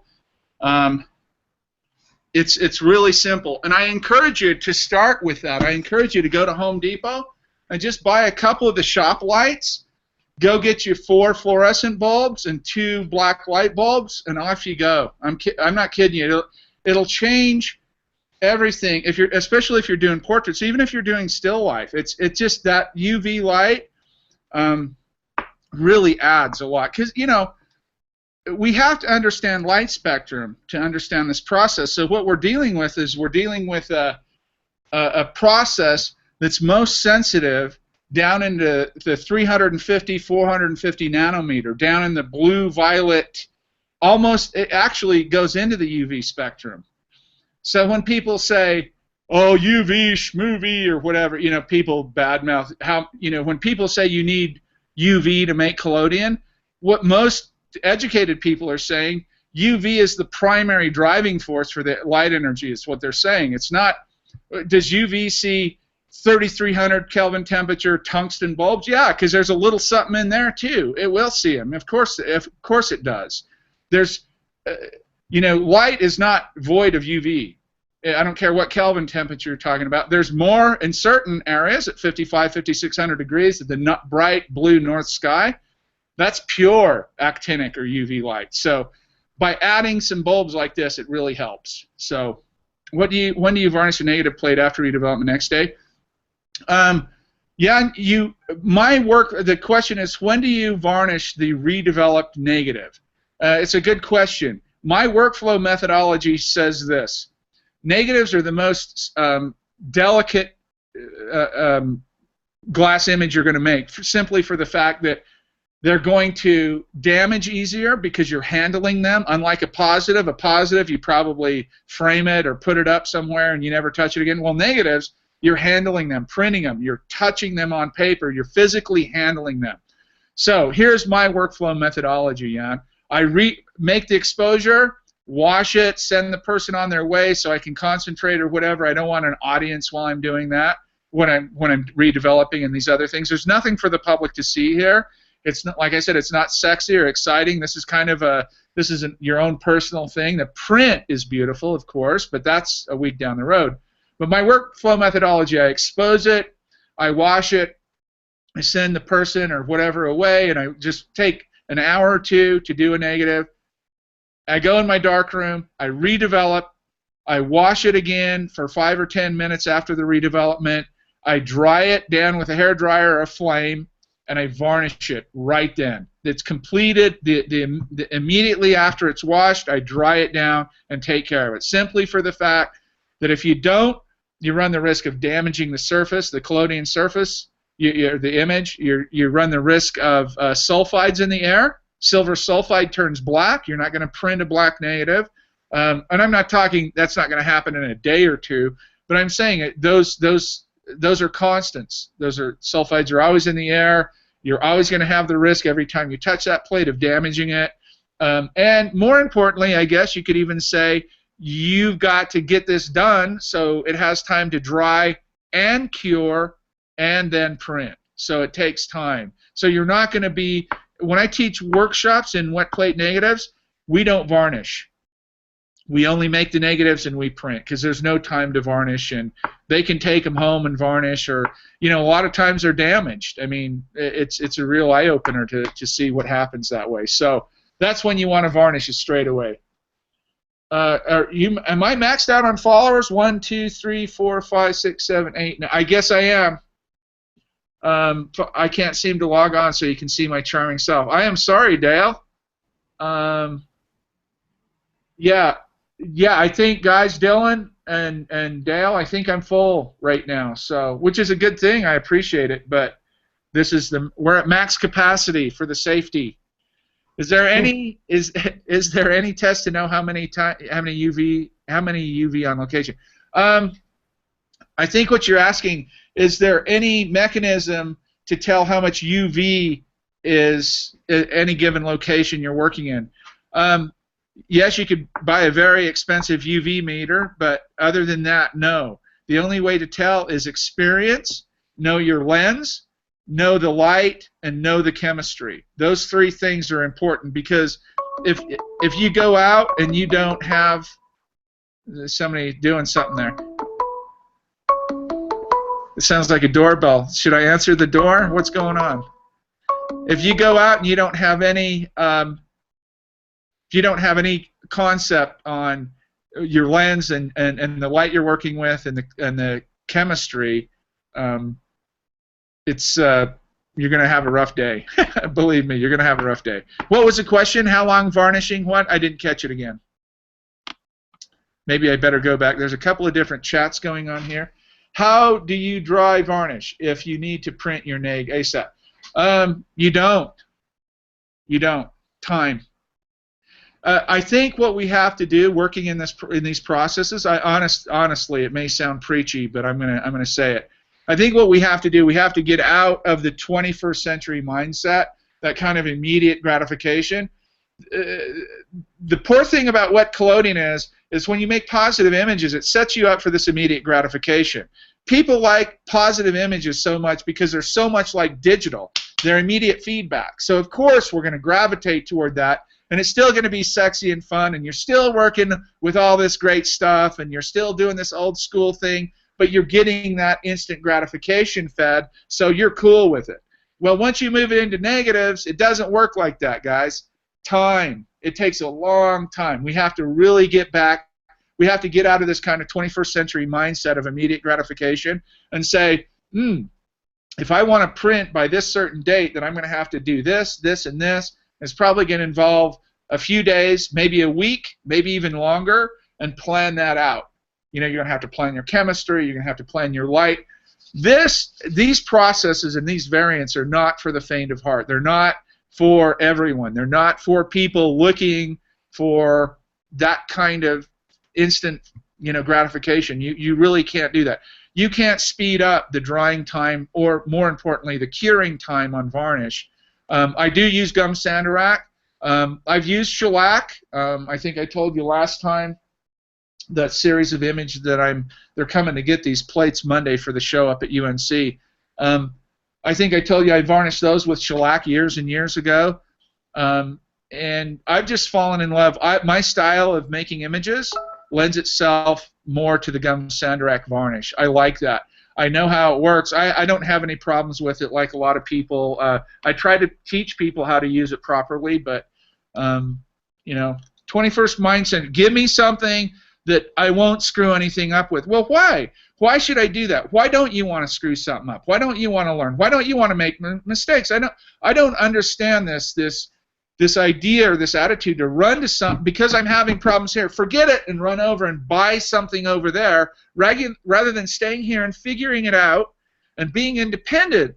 One of the biggest, I tell people one of the biggest reasons, it's not really true, but one of the reasons, maybe it's not the biggest, but one of the reasons I work in this process is so I'm not a slave to hard drives and lenses and cameras and software and CF cards and everything else you got to do to keep up with that game. That's why I'm in this game. I don't have to do that. My lenses are 150 years old. I make my own chemistry. I cut my own glass. I don't do any of that stuff. So for me, running away from gum sandarac because you had a couple of problems with it, or you read somewhere on a forum somewhere, or somebody spouting something off, the negative about it, is kind of a cop-out. I would even question if the process or the variant's right for you. Because if we're running away from things that quickly, you're probably not in the right process or working with the right materials. So long way around your question. There is no quick way to dry varnish. Just give it time. Warmer, drier conditions obviously are going to expedite the process. Maybe like here in Colorado, I might be able to. It's dry and it's a high desert, and it's we're a couple of thousand meters up, and it's dry, and in the summer it's hot. So in the summertime, my plates are dried and cured in 3 days here. In Czech Republic, in Germany, in South America, in Massachusetts, in Vancouver, British Columbia, maybe in South America, humidity and temperature. Humidity is a killer.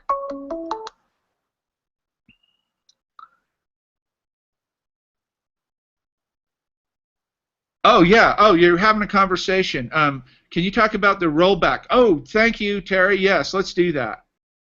Okay, real quick. Carlos was asking before, Terry, how do you keep your plates from drying until you get home for the redeveloping process?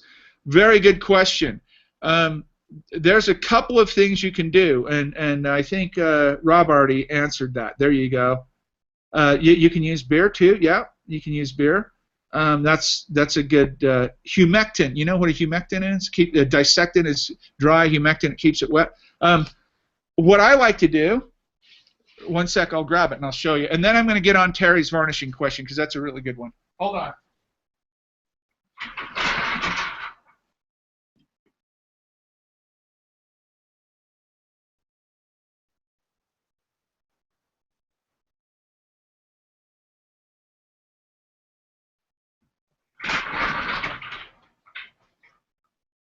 I use this for the collodion chloride paper too.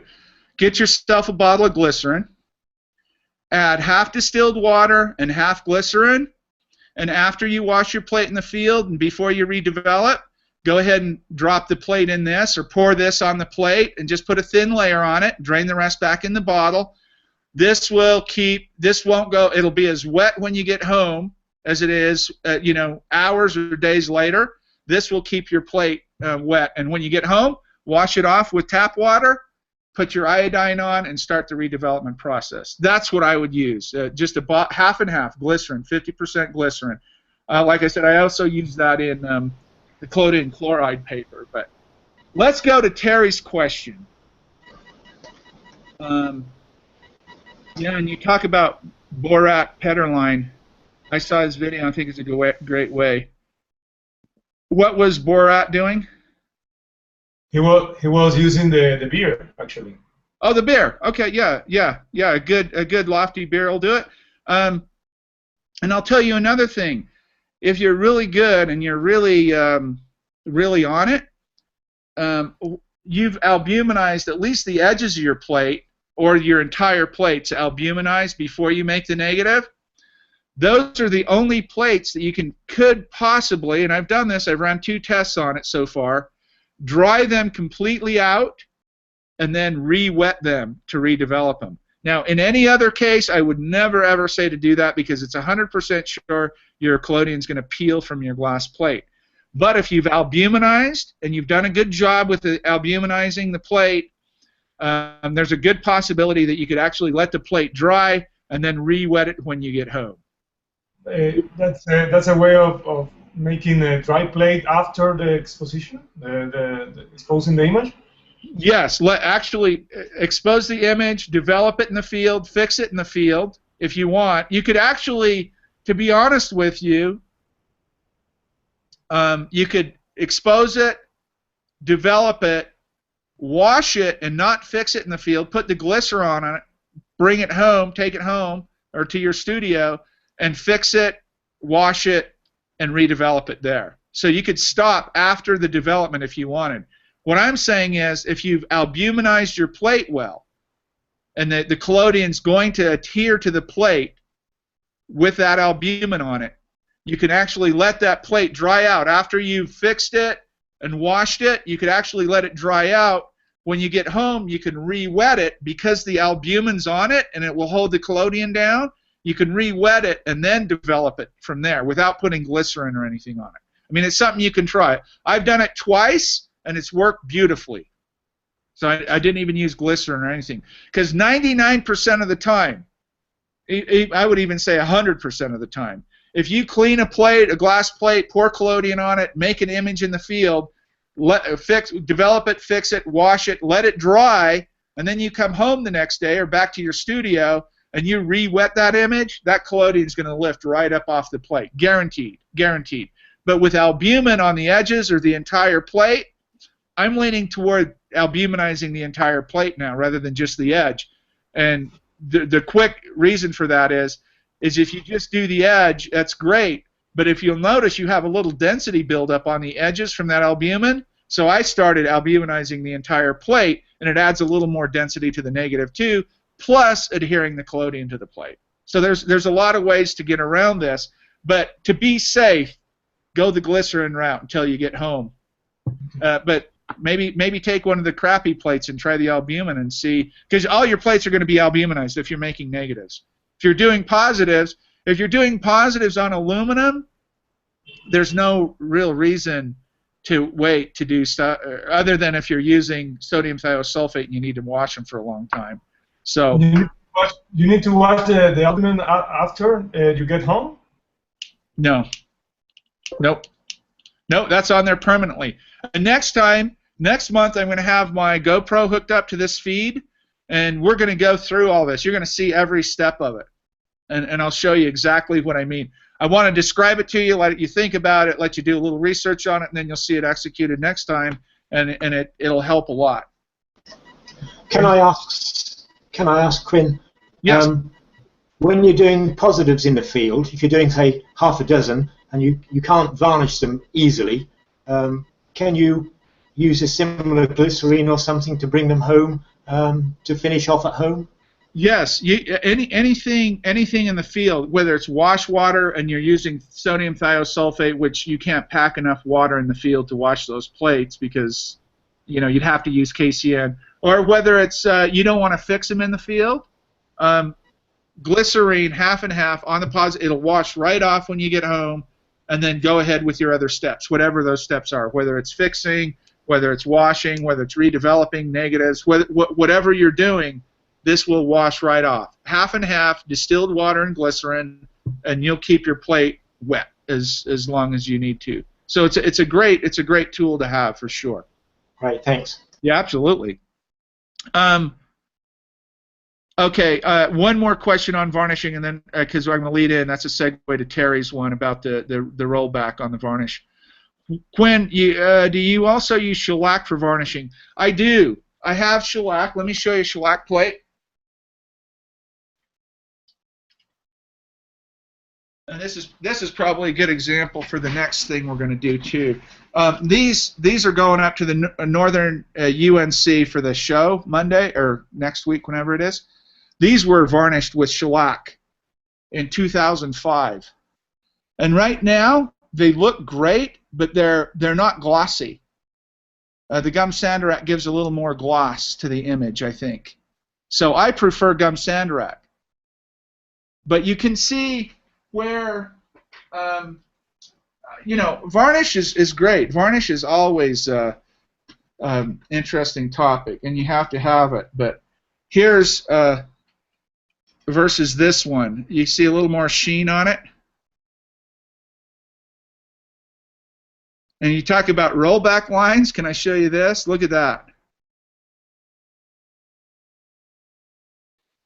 That's what I'm talking about. I have the same thing going on. Yeah, and let me show you how you resolve that. So you have a photograph. You want to varnish it, and here's my. This is what I use. I'm almost out now, but gum sanderac varnish.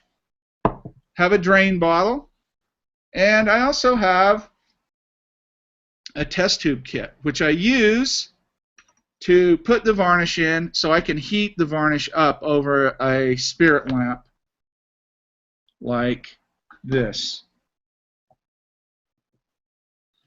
So these are the tools I use: a spirit lamp, test tube holders, drain bottle varnish, and a pour bottle. And I just use this to pour into here, then I pour the drain test tubes into here, and then I filter it. So I'm able to heat this up over an alcohol lamp, I'm able to heat the plate up over the alcohol lamp. So you're doing this thing, right? You got the plate over there, you're heating it up. Here's the trick. To avoid what's called a rollback line or a blowback line, excuse me, however you want to put it, here's the trick. When, and I'm going to reiterate this, every time we talk about varnishing, because it's going to be in every one of our broadcasts, I know it is, because it's always going to come up. Because it just is. It's people have problems with it, and I get it. What you're trying to do here is quite simple. You're trying to allow the varnish, which contains what? This particular varnish contains gum sandarac, grain alcohol, and lavender oil. Okay? So let's talk about what each one of those are for. What's the grain alcohol? The grain alcohol is the carrier, right? Just like distilled water in your developer, that's the carrier. It also is the solvent, and the solvent breaks down the gum sandarac. What is gum sandarac? Gum sandarac is a tree sap from the large leaf conifer tree from North Africa and Spain. And they collect the sap. It's also known as African frankincense. If you're a Christian, it's what they brought the baby Jesus. The Magi brought the frankincense and myrrh. This is frankincense. It's used as an incense, right? And what properties does that hold that make it so special? Well, the properties it holds, it's a sap. It's easily dissolved or broken down in the solvent ethanol, alcohol, and it's easy to clean, basically to filter to a clear, basically a clear, resilient, UV resistant, really tough finish varnish. What's the lavender oil in it for? Why is the lavender oil in it? The lavender oil is actually the distilled from lavender buds, distilled oil, the essential oil, the actual oil from the flower, and it is put in and acts as a plasticizer.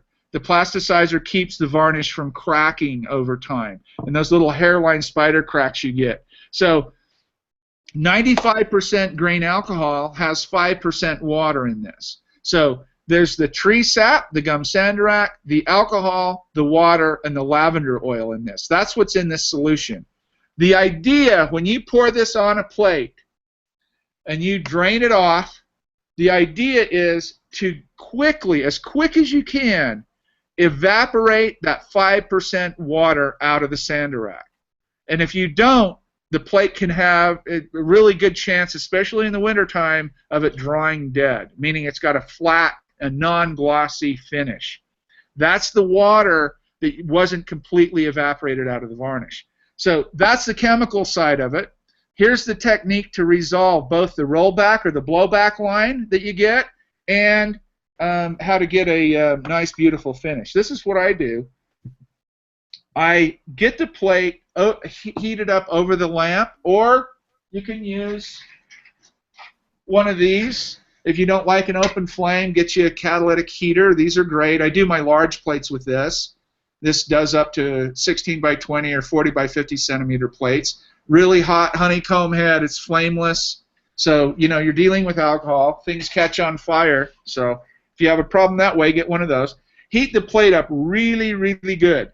Now, in the winter time, when you're doing this, and if you're working with glass plates, be sure you're careful. If it's cool in your place, be sure you don't heat this up too fast, too hot, too fast. It'll blow up. It'll, you know, the law of expansion and contraction applies here. So you heat it up real well. The reason I use test tubes, and I know exactly on this test tube what a half plate, what a whole plate, what an 8 by 10 requires for varnish. And that's one of the reasons I use the test tube. The second reason I use it, I can heat it up over the flame, and I can get that varnish really, really warm, almost like, ooh, that's nice and warm. You know, that will help, again, the process of evaporating the water. That's all we're doing. So my plate's hot, my varnish is warm, I pour it on in a big puddle in the center, I run A, B, C, and drain it down here. As I'm draining it, I have my lamp on, or open over here, let's say. I'm draining it like this, and when the drips start going 1, 2, like 1, 2, 3, or slow down to 1, 2, like counting, I set it down on a paper towel and I wick that edge off. And I try to tease that varnish off the bottom of it, holding the plate in this direction at all times. Then, after I've got as much excess varnish off the bottom of the plate as I can, I move it back over the alcohol lamp in this position, in this angle, right? So what Terry did, and what everybody does, is they lay it down flat. What happens? Well, that big ridge rolls back like that, and then hardens up because of the heat, and you have a big ridge on the plate. If you keep it like this, keep it over the flame like this. You can't really see it here because keep it tilted like this, keep it over the flame, and then every once in a while tap that excess off, you will not have a rollback ridge. And in the summertime, it's even better news. Guess what? You don't even have to do any of that because it's so hot, the varnish is already warm, you're going to get very little rollback, very little. It's really funny. Terry was asking me, she said, well, do you see this on plates that people have in exhibitions? And yeah, I have it on mine. I try not to, but I have it on mine. That technique, if you get it down, I don't really have it. I don't have it anymore. This one doesn't have any of it on the bottom of it. No, it has nothing on it. There's no. You can't really see it, I guess, but there's no ridges on the bottom down here at all. This is straight up clean. So it works. You're probably going to have to experiment a little, and it's going to be hotter than you probably really think it's fair. You'd think, oh, that's way too hot. No, probably not. I mean, if you can almost not hold this plate, that's about where you want it. The old manuals say blood warm, and blood warm would be 98.9, 99 degrees. Not quite hot enough to me for these materials anyway. I caught one on fire last week. You caught one on fire? Yeah, it kind of like went into a flame, and I just kind of flung it out of my hand. And I have a bucket of water near me when I'm doing this stuff because I don't trust it. And yes. It went down and put a nice mark in the carpet down my basement. Whoops. So that's the other thing. I just did a workshop this weekend. She caught a plate on fire as well. What happens a lot of time is, and another thing to pay attention to is when you're varnishing. When you pour this varnish on, you want your technique down well enough so you can get the varnish around the plate and not have any drip. Like the varnish isn't as viscous. It's more like water when it's heated and it runs really fast. So people tend to run it down the edge, and guess what? It goes underneath the plate. And guess what? You get that over the flame, you got a flambe immediately.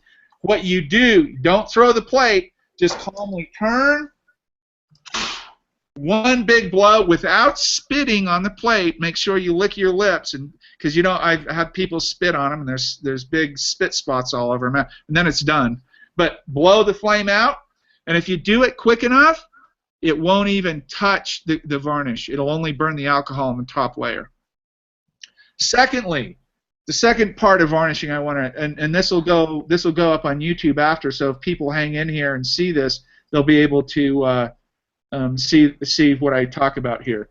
2 quick questions. What kind of lavender oil do you use? I use only the essential oil, not the essence of the oil, the actual oil. Do not get lavender oil that isn't distilled from the lavender bud flower. So this is the actual oil from the plant. Don't use the essence of oil and all these other knockoff aromatherapy things. They will not work. You need the actual lavender oil from the plant. I can put a link down there too for you.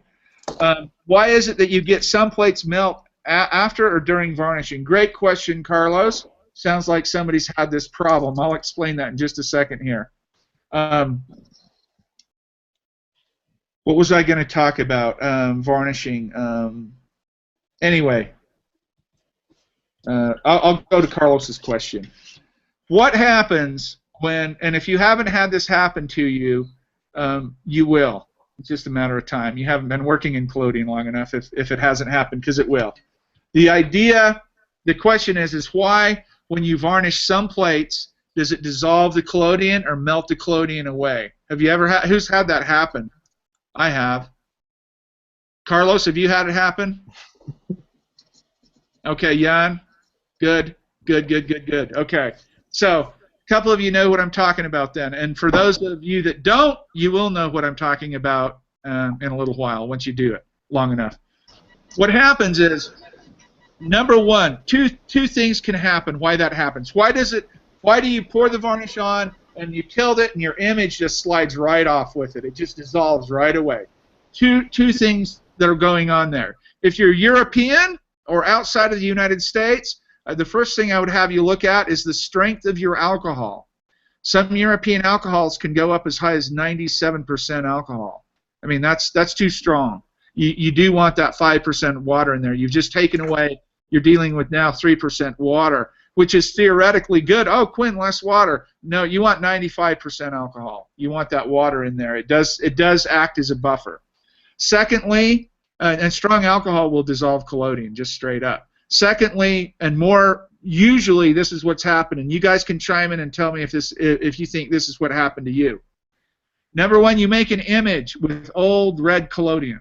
We talked about what old red collodion is. Old red collodion is collodion that has a lot of the iodine, of the iodide broken down in it, and it's less sensitive. The ISO drops. It's higher in contrast, but the cell walls are weaker in the nitrocellulose. So what happens is if you use old red collodion, you make that photograph, and then you either use fresh varnish or strong varnish from maybe Europe or somewhere, and you pour that on, it breaks those cell walls and the nitrocellulose down and it dissolves the image.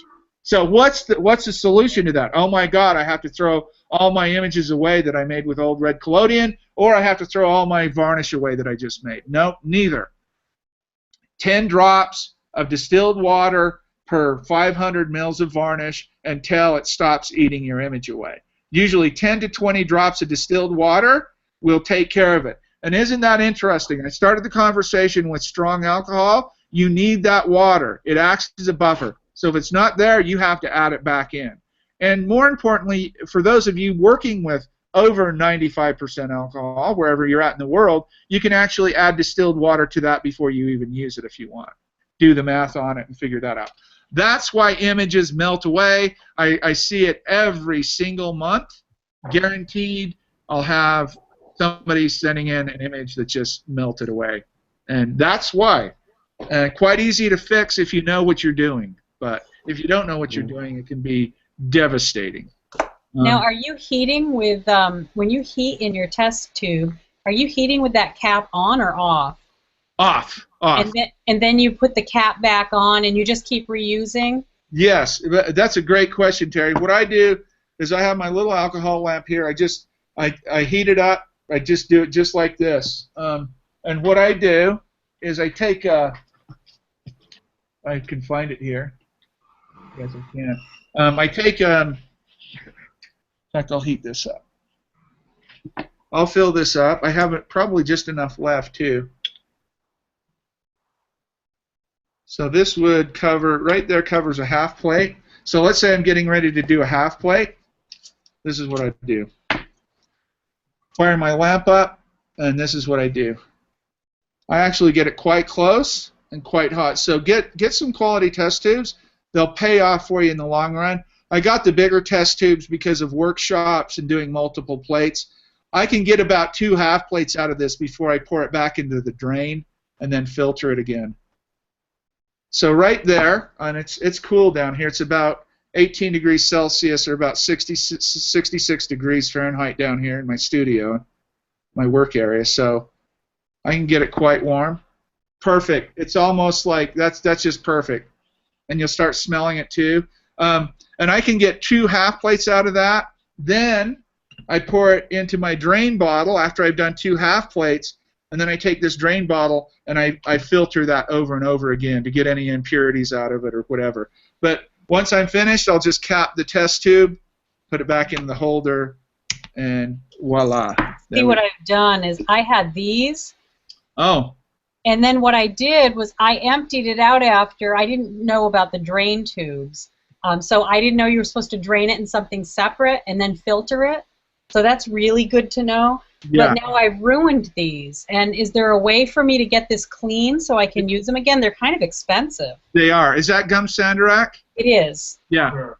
Grain alcohol. That's it? Grain alcohol, switch it around in there. It might take a couple of times. Thank you for that, Terry. That's where I was going before. Yes, grain alcohol will clean any gum sandarac off. Actually, go the cheaper route, isopropyl alcohol. And if you can find it at 90% isopropyl alcohol, even better. Yeah, that's cheap. That's what I use a lot. I usually have tons of this stuff in. This is 70%, but I usually have liter and liters and just everywhere because I use it for cleaning all the time. I just remembered what I was going to talk about. What happens when you have a poor varnish job? Are you screwed? Can you do what do you do about it if you do screw up with the varnish? Well, the good news is no, you're not screwed. You're not put out to pasture as it were. You can 90% of the time you can save those plates. And this is what you do. So if you have a bad varnish job, and a bad varnish job could be ridges, could be spots and crap on it. This is actually, she did a pretty good job with this, I think. If I can show it to you. Pretty good job, other than my fingerprints and her rollback lines. Pretty good job. But if you have a terrible plate and you need to revarnish it, this is what you do. Hold it just like you hold it to varnish it. Pour a meniscus of pure ethanol or grain alcohol on the top of it. Wiggle it around a bit. Let that alcohol break and melt the surface tension of the varnish. Pour that off. That's no good. Just get rid of that alcohol. It's full of gum sandarac. Pour alcohol on it again, another meniscus, and work it around.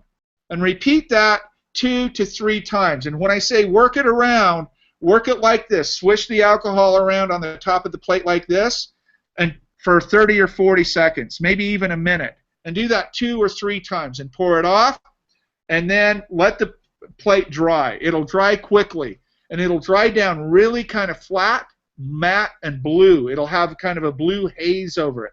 That's the water and the alcohol reacting to the gum sandarac. Don't worry about it. What you've done is you've melted away those first couple of layers of varnish that were pitted, that had marks, that had rollback ridges. The rollback ridges will melt away as well too.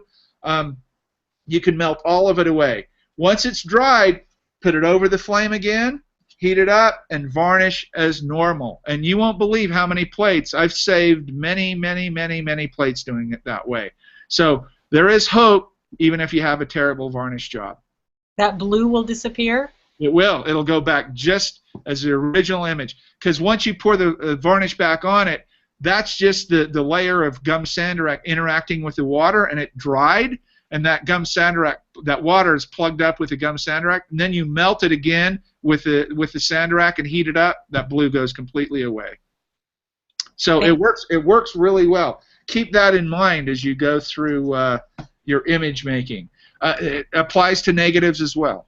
That's probably the best advice that I've gotten so far ever, because it's the last step that ruins my plates, and so I'm so glad to know that, because I didn't know that we could fix them. I've been on other sites and people are like, oh, you trashed it, and I've set them aside. So I actually think it's great, because I'm probably going to go back to those, even though they've hardened. I can still go back at this point and do it. Even if it's cured, you may have to do 3 or 4 layers if it's really cured solid. If they're less than 6 months old and you made them in the last 3 or 4 months in the cool weather, they'll strip right off. Excellent. Strip right off. Yeah. Thank you for that. Oh yeah, no problem. So yeah, those are things that I think I just did. Oh yeah, revarnishing grain alcohol. Correct. Thank you, Carlos. Also a great way to practice your varnishing. Absolutely. How do you wash the empty bottles from old collodion? That's a great question, Jan. I use ether. I use ether and sometimes a little bit of alcohol and swish it around. And I'll tell you another trick. Mine are all in the dark room here, but I never, ever empty a bottle completely out of anything with a solvent or collodion in it. There's always a little bit in the bottom just to keep it moist, because that dries up. That's really tough. You're going to have to use a lot of ether to break it out of the corners. And if you've ever had collodion dry in the bottom of a bottle for 6 or 8 months in the summertime, good luck getting that out of the bottle. You're probably just going to have to leave it there. I always leave a little bit of compound in the bottom of my bottle, and I can dump that out and then rinse it with ethanol or ether before I mix the new collodion. But my bottles always have something in it. And if I don't have anything in it, I put a little bit of ether and a little bit of alcohol in there and swish it around and just let that sit. So always have a little something in your bottles to wash with. Grain alcohol is, yeah, unfortunately, that's an imperative. That's the most expensive chemical in this process, if you believe it or not, because you use the most of it. You use it in your plate cleaner, you use it in your developer, you use it in your collodion, you use it in your varnish, and you use it to clean and rehabilitate bad plates and everything else. So it's an important chemical or compound to have. So, can you actually use the IPA instead of the grain alcohol? I've never seen grain alcohol here. Yes, UK. I was going to say UK is you need to give your left arm and your firstborn child to have ethanol in the UK. There is a gentleman by the name of John Brewer in Manchester that can help you out. Oh, grain alcohol 97%. No, 95. That's what you're probably finding in the Czech Republic is 97, called white spirits. That will definitely eat your junk away. Or you can buy the 97 and put it in. Sorry. The IPA or the methyl ethyl ketone or the additives that make alcohol denatured. When we talk about denatured alcohol, what we're talking about is grain alcohol that has an additive put in it so you can't drink it. That's all it is. So what additive do they add in this? Usually methyl ethyl ketone or something gross and abusive like that. But I know it's a fraction of the cost, and in the UK, really, that's the only thing you can get. But if you contact John Brewer at johnbrewerphotography.com, I believe, he's in Manchester. He can hook you up with some grain alcohol. He's got a license in the UK for that. Hey, look at that little cutie. I remember you. Hi. She's so cute. So yeah, the alcohol is important, and again, it's the most used chemical in the process, and turns out to be the most expensive. Can I replace the ether from your quick clear with alcohol? Yes, you can, Carlos. And let me give you a couple of tips about that. Carlos just asked, are you in Colombia, Carlos? Where are you? Bogota? No, I'm in Ecuador, Quito, Ecuador. In where? Quito, Ecuador. Oh, Quito. Oh, wonderful. They say that's that's from Havana, actually, quite well. Oh, nice, nice. They say that's one of the best places for expatriates to retire is Quito, Ecuador. Great place, man. Yeah, so maybe you'll see me down there soon. Maybe Maybe. you have your place here. So. Oh, thank you. I appreciate that. I'm sorry. Say it again. No, I was telling everybody, if you people come to Quito, please just tell me that it's a great place to shoot plates here. Is it's an amazing place actually. Yeah, it's really beautiful. I can only imagine. I hear good things. I want to go to South America. It's on my bucket list. I definitely will do that. Awesome. To your question, can I replace the ether from your quick clearing formula with alcohol? Yes, you can. And let me give you just a couple of tips about that. Sometimes ether, it's one of the solvents all over the world. It's one or the other solvent that's really difficult to obtain. In the UK, it's grain alcohol. In a lot of other places, it's ether. I would think the ether would be a little more difficult, but who am I? And it's a great segue question after talking about varnish and the water and the alcohol and everything else. When you replace the ether in any recipe, mine or anybody else's, when you replace the ether with grain alcohol, you're introducing a lot more water into that emulsion or that collodion, okay? If you read the 19th century primary literature, I have every piece that I know of 19th century primary literature over here in my bookshelf. I've read every scrap of it. And every one of them talk about, they say how injurious water is to collodion. And I didn't know what that meant. What is it? Injurious? What does that mean? Well, I found out. Pardon me?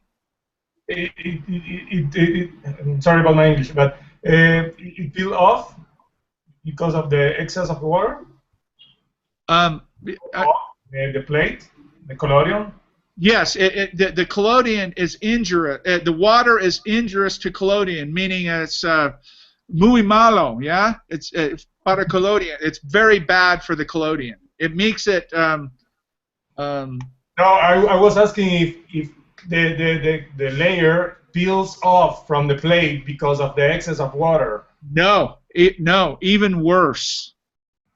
The excess of water in the collodion, replacing the ether with the alcohol, adds so much water to the collodion, your collodion becomes very soft, like wet toilet paper. Like you can't drag a cotton ball over it. It's very, very weak. Now, if you're in a more dry area, like Colorado or somewhere where the humidity is lower, it's not that big of a problem. But when it's humid and you've replaced all of the added ether with alcohol, you still have ether because ether's in the collodion. But when you've replaced that thinning solvent or that thinning ether with the alcohol, you've added a lot more water, and it makes the collodion very weak. Still make fine images, still do all that, no problem. But you're not going to. I'm really hard on stuff. I'm hitting stuff and banging stuff around. I'm kind of clumsy sometimes, so I'm not very good with weak or gentle stuff. I'm not, I'm kind of like a bull in a china shop, as they say. So it's never worked out really well for me. But I have ran batches of that just so I can talk from experience, and that's the only thing that I've noticed is that I couldn't run a cotton ball over it if I needed to, or if I needed to clean off a little piece of something on the surface, it's just really weak. It literally reminded me of the single-ply toilet paper that's wet. It's how weak that is. It's like it has no structure, and it makes sense to me because the ether evaporates off, constricts the collodion, and pulls it down and locks it in. It kind of hardens it, and the alcohol has that water, and it's just like when we evaporate the water out and la la la, it doesn't have that same kind of hard-hitting finish that ether gives that emulsion, and it tends to be very, very weak when it's wet. Once it dries, you're perfectly fine. But yes, you can substitute any of the alcohol with any of the ether with alcohol. You need since a couple of years ago, you need a special permit to buy the ether here in Ecuador and in Colombia and in Peru. So it's kind of difficult to get the supply for. Yeah, you'll be fine. You have to find a way to. Yeah, and that's a good way to do it. Replace it with a grain alcohol, and that's a great way to hang with that. You'll be fine with that. Just keep in mind that you want to be gentle with the wet emulsion, the wet collodion. And keep in mind that you're not going to be able to. Well, try it. I've noticed two other things. It's the worst on glass and the best on metal. Metal tends to work better with the all alcohol collodion. That's for sure. Thank you. Absolutely. What else do we have, guys? We have. Let's do a little Q&A here a little bit. I'll get some more coffee. I have some tea. Can you tell me how I write the question, Quinn? I can see all the answers, but I can't see how to write the question without butting in. Do you want it in the chat, you mean, John? Can you hear me, Quinn? Yes. Can you hear me? Yes, we can hear you, Jan. Ah, perfect. So I have thought that all the time, I'm not able to speak to all of. No, wonderful. We can all hear you. Go ahead. Yeah, I'll mute myself. Yeah, great. Uh, I've forgotten what. Yeah, there was my written question. Maybe you didn't see it. There was a question how you actually prepare glass. I mean, how do you clean glass before you put, for example, albumen on it on the edges or a whole plate, please. Yeah, good question. I can show that to you. Hold on just a sec. I'll go grab the supplies and I'll show you how that's done.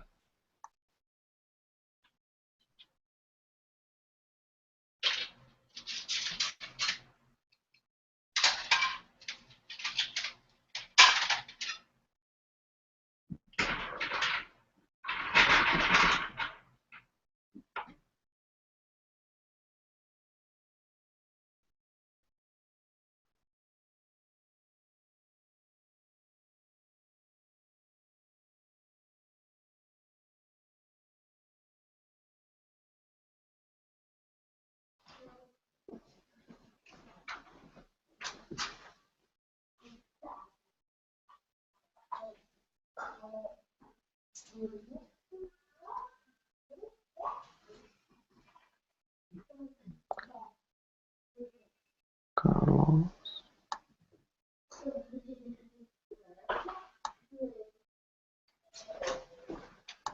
All right, great question on that. Let's go ahead and show you how I prepare a piece of glass for making a negative. Obviously, this isn't a piece of glass that I'd use, but it's a nice, I got tons of scrap over there, so I just grabbed one. So the first thing I do, and this is just like making a positive plate as well too, right? So I move off my workstation, and I sand these edges down. I'll show these to you in just a second. You want to sand enough that you see this white kind of glassy stuff being produced. That's when you know you've removed enough of the edge off. Why do you sand or why do you clean these edges? There's two reasons. The first reason is you don't want to get cut, right? So you can run your finger along there. And secondly, it puts a little tooth. If you were to look at that edge with a microscope right there, you'd see this little tooth. And when the collodion runs up to it, it kind of grabs it and it helps it adhere. So when people see me flow these plates, they think, "Oh my God, how does he do that?" I'm cheating a little bit. I'm not really doing all of it right. So that sanding, that deburring or de-sharpening, roughens that edge, protects your fingers or protects you from getting cut and all that kind of stuff. Then I have this mixture, and this is exactly what it looks like every morning I come into my studio. It's a mustard bottle, and the mustard bottle's got a third calcium carbonate, a third grain alcohol, and a third distilled water. And I shake that up, and I mix that up, and I have it in a plastic mustard bottle so I can break that calcium carbonate up and use it as the cleaner here, right? So that goes on to the plate. The plate is cleaned. Then I prepare it for making a negative, or even if I just want a positive, I have this little bucket of albumin. And what is this little container of albumin? I probably had cottage cheese or something in it one day, and I grabbed it, and I broke one large egg, and I sucked the yolk out of it, and I put the albumin in here, and I added 300 milliliters of distilled water. So I open that up now, and I've had it sitting in there for, I don't know, a long time. I've used it many, many times. But sometimes you're going to open it up, and what are you going to find in there? You're going to find goodies like this. Pieces of rotting egg white. Don't freak out about it. It's perfectly fine. It won't hurt you. Just clear it away. Can you see that solution there? Yeah. Just clear it away. Put your Q-tip in there. Get your Q-tip wet like that. Come back up. Take the plate and run that Q-tip about 3 milliliters, 5 millimeters along the edge of that plate like that. And do it on all sides of the plate, all corners of the plate. Yeah. Let that dry. And then when you flow collodion on it, that collodion will adhere to that, and your plate will never lift. The collodion will never come off. The second way to do it is to actually pour some out. This plate isn't the best prepared. I just used a little piece of scrap there. Pour some out. Cover the plate. And dump the rest back in. Cover the plate. Do it over some. Don't do it like I just did. Make a mess. I didn't really make a mess, but cover the plate. Put it in the rack and let it dry. It should dry clear. Make sure you don't have any pieces of egg on it. Make sure you filter your albumin if you need to. It doesn't matter if it has a little film on it, but just filter it through a coffee filter or something. Get it good and clean, and then just flow it onto the plate like collodion. Let it drain off and set it to the side and let it dry. Once that albumin's dry on the entire plate, not only will your collodion never lift off, but you'll actually gain a little density in your image too, which is always a good thing for negative. Yeah. So that's how I prepare the plate.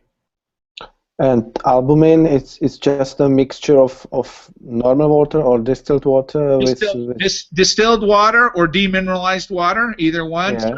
300 or 400 milliliters, and one large egg white.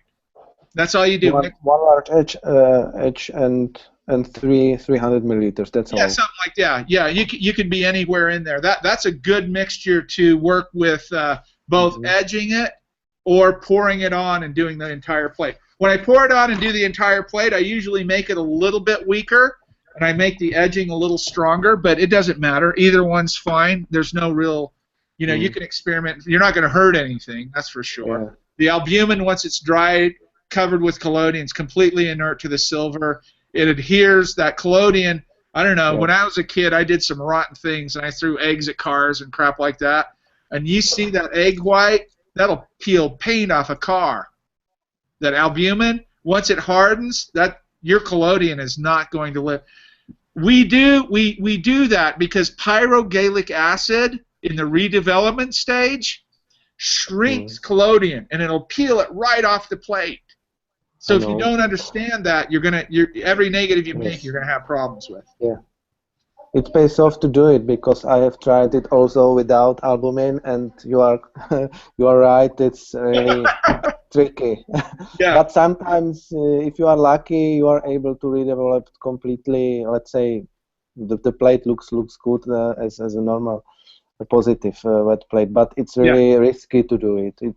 Exactly. I think now I work only with these albumin edges, but honestly I will try to put the whole layer with albumin because I think density thing is the first, let's say, thing which is important for negatives, and I'm leaning now more toward telling people straight up, don't edge the plate, actually submerge the entire plate. If you want to make a bath of this and drop your entire plate in it and pull it out, that's perfectly fine. Okay. Yeah. And how? Yeah. Then simply I clean the other side with some piece of paper or cloth. And did you see like that?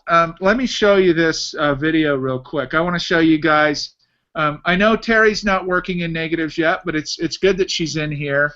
And I know some of you aren't working with. A lot of you aren't working with negatives yet, but I want to show you this because I think you'll get some value out of it, and it's only 20 seconds or something.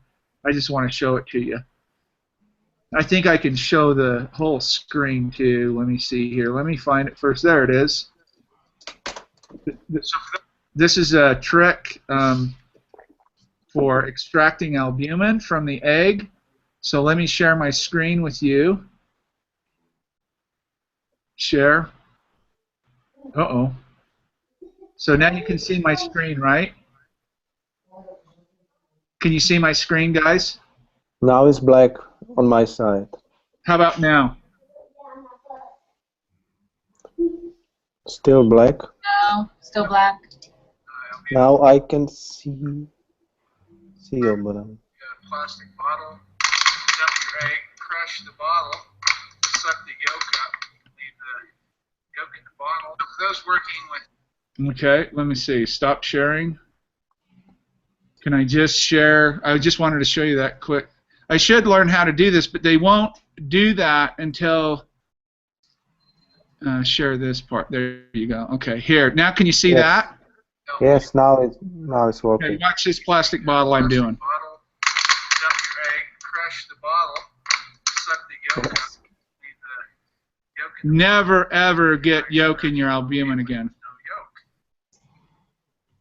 That's the best way to do it. And if you can make a solution, just get 12 or 18 eggs, pull the yolk out of them, make a big batch of this, and just drop every single plate. Even if you're doing positives, it's probably a good practice even to do positives, because eventually you're going to make negatives anyway. So why not do them with the positives? You know, and you don't. A lot of people just don't. Again, it's a 21st century mentality. They don't take the time to clean the plate well enough. So this kind of mops up for them, you know, and it mops up. I use these idioms. It kind of covers it, makes it safe for them not to clean the plate very well, because this albumin, the collodion is going to stick and stay. So it's an extra step, and I'm the type of guy that says no extra steps. If you can't take stuff away from it, I'm not really interested in it. But this adds so much value to it that it's not an extra step really. It's part of what you have to do, making negatives, and I'm starting to encourage people making positives even to do it.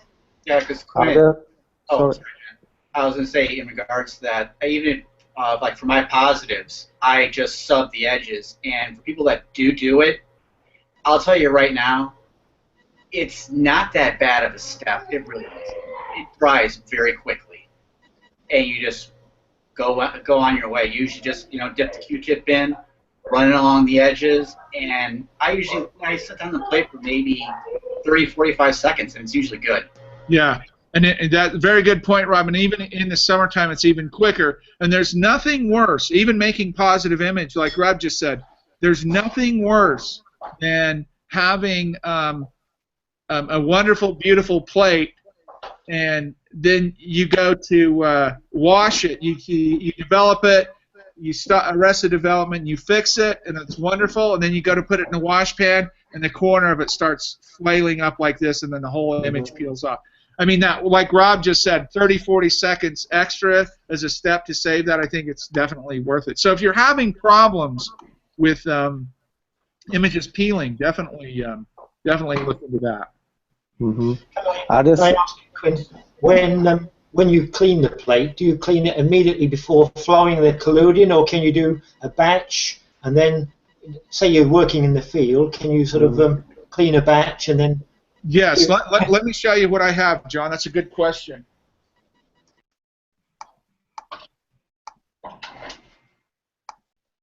I have this little case, I have big ones over here stacked up, but I'll show you this one. This is a little 4x5 case. And what I do is I just stack them up, clean them, stack them up in there, close it up, and take them out in the field. Voila, there you go. Yeah. Simple. May I ask you? Here's a, wow, look at that. That's an old photograph right there. It was in that box. Here's a tintype. I baked this tintype, I can tell. That's my baking. I made this ferrotype. It's a butcher. Look, I'm looking at it, and it's right side because it's not varnished either. It's a mobile butcher truck. They go around and kill cows.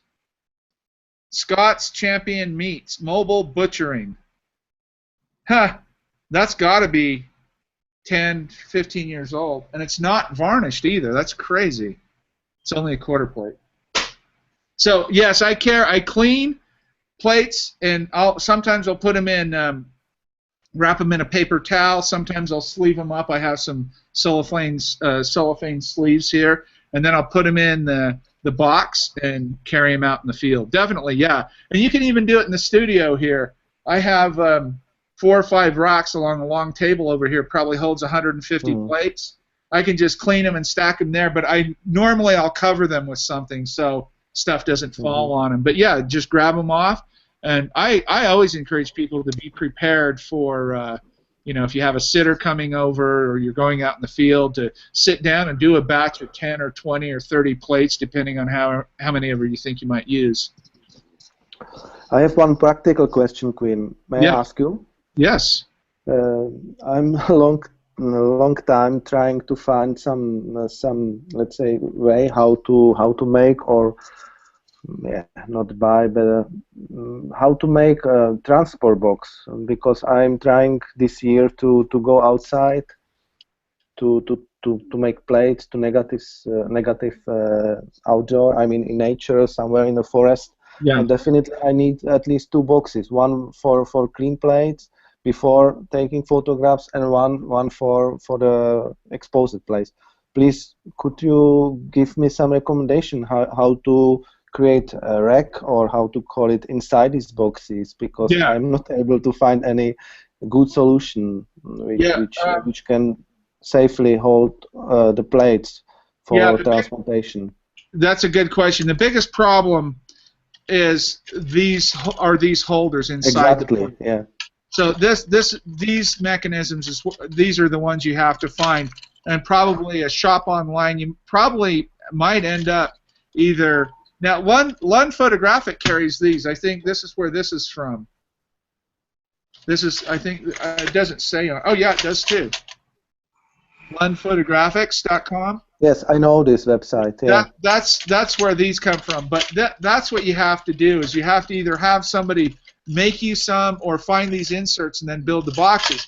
The other solution to going to the field and actually having these are for whole plates. I take these for whole plates. I stack these. These are inexpensive. You can get them at your local mart. But the glycerin technique is great with these. You just put the glycerin on the plate, put the plate in the box, close it up, and stack them up. Granted, you're not going to have a whole bunch of, I mean, you're only going to get 10 or 15 of these, but these are going to be your finished plates. And your dry plates are in your box, or, stacked. You can stack your clean dry plates so they don't have to be stood up, and then use something like this, and you avoid boxes altogether. But these work great. And if you don't use the glycerin technique, get ones that properly seal and fill them up with enough water that when the moves around, it keeps the plate wet. You can keep these in here for days. Sometimes I'll even open them up, put a little bit of water in, and then cover them with a piece of plastic, and then put this over the plastic. I was out last year for 6, 8, 9 days at a time, and these work great. These work perfect. I kept plates wet. A lot of them I put glycerin on, but they work fine, because I'm making this ghost dance thing. I'm doing about 95% negatives and prints, so I had to come up with a way to work long term out in the field, and that's kind of what I ended up doing. And connected question with this box is, how do you store your finished plates, negatives? Because now I have about 300 or maybe 400 plates after my 3 or 4 years connected with that plate collodion live. So I could show you. Wait a second. This is what happens after you've worked in collodion for a few years. I have 300 or 400. I've made 2. Can you see me on screen or not? Yes, we can see and hear you. Yeah. So I create such a small plates on Hasselblad. Oh. Also. Nice. Yes, and I have 1 or maybe more than 100 of them. Oh. And they're not too hard to store. Yeah. Those are beautiful. Yeah. These shoes from my father. I love quite a lot of them. Yeah, and I have also big plates. Yeah, and therefore there is a negative from last month. Okay. 8 by 10. So I have, I don't know, 50 or maybe more than 50 of such a bigger plates. And I definitely need some storage. Yeah. Yeah. And the question is how to store it for a longer time, to have it somewhere in a safe place. I know that there are possibilities to have it in some special envelopes, but I like to use some boxes, or something like that, and to store them in vertical position maybe would be the best. I don't know if best, but good way how to not touch each other of them, and to have it similar like the transport box. What do you, or how? Please could you share how do you store your plates? Yeah. For a long time. I mean, to have it somewhere for years. Yeah, that's a great question. My work, so I've got over a decade of active work in collodion. So I started showing work over a decade ago. So most of my work has either been framed, matted, and sold in shows, or framed, matted, and I have them here. Then I have other work that's work in progress or work that's left over from other projects that I haven't framed or matted or done anything with. And to be honest with you, they are stacked in boxes, and there's 4 of them sitting right next to me here. And just like this little 4x5 box, they're stacked up in those boxes. They are not sleeved. Do not put any polyurethane, any plastic, any even paper on don't put those images in those things. Just don't do it. Only have them stacked, slotted, and standing upright next to one another. Never stacked, never sleeved, and if you do sleeve them in something 100% archival acid-free paper, and then put them standing up in the slots in those boxes. Now I have probably on my left side over here around the corner, I probably have 12 or 15 boxes, large boxes of work that's framed and matted and just stacked in boxes with interleaving in them, and that's how I store my work.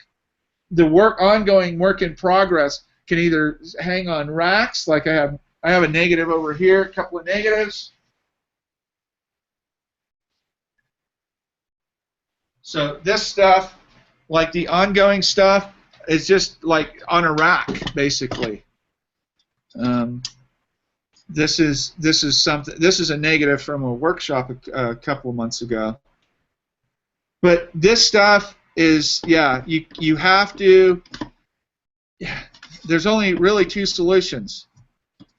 You either have to have if they're varnished and they're dried and cured, they can't be stacked. And if they're varnished, dried, and cured, the only thing I'd sleeve them in would be 100% cotton archival paper. And then thirdly, if you're going to store them, they either need to be framed and matted and stored that way, or stored in slotted boxes like that, even finished. They're really, I know it's a pain, but there are really no other ways about keeping them, especially safe, unbroken, and not deteriorating from something off-gassing like a plastic sleeve or something like that, because that varnish is going to react with. There's still tiny bits of solvent in that varnish. Even when it's cured, it's supposed to be solvent-free, but there's still tiny bits of solvent in that varnish months afterward. And if you tease that and enclose it into something without any air movement, and then it starts reacting with that material, that plastic or foam or whatever. Exactly. You're going to have a problem. I have such experience, yeah. Yeah, yeah. My first plates, I also stored vertically, but to be sure, I tried to use just normal office paper like this, but it was not good way. Oh yeah.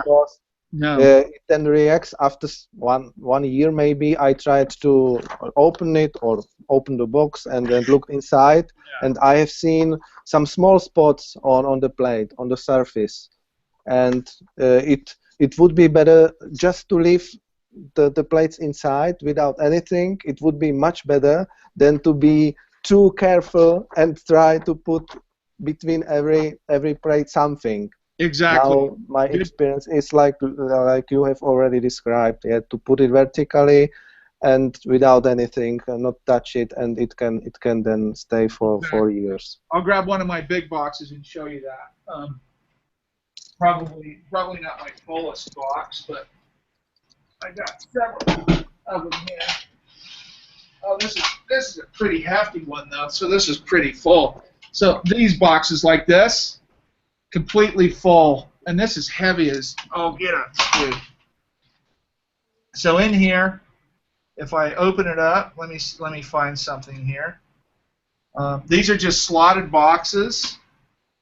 What do I have in here, actually? Wow, look at that crazy one. Who is that guy? What in the world is going on there? My hair looks pretty cool in that. But yeah, these are just all standing up. They broke a lot of my negatives on the way over here, but some of these are pretty cool. You might have seen this one. Boy, that plate seems extremely large to me now. You've probably seen that photograph before, right?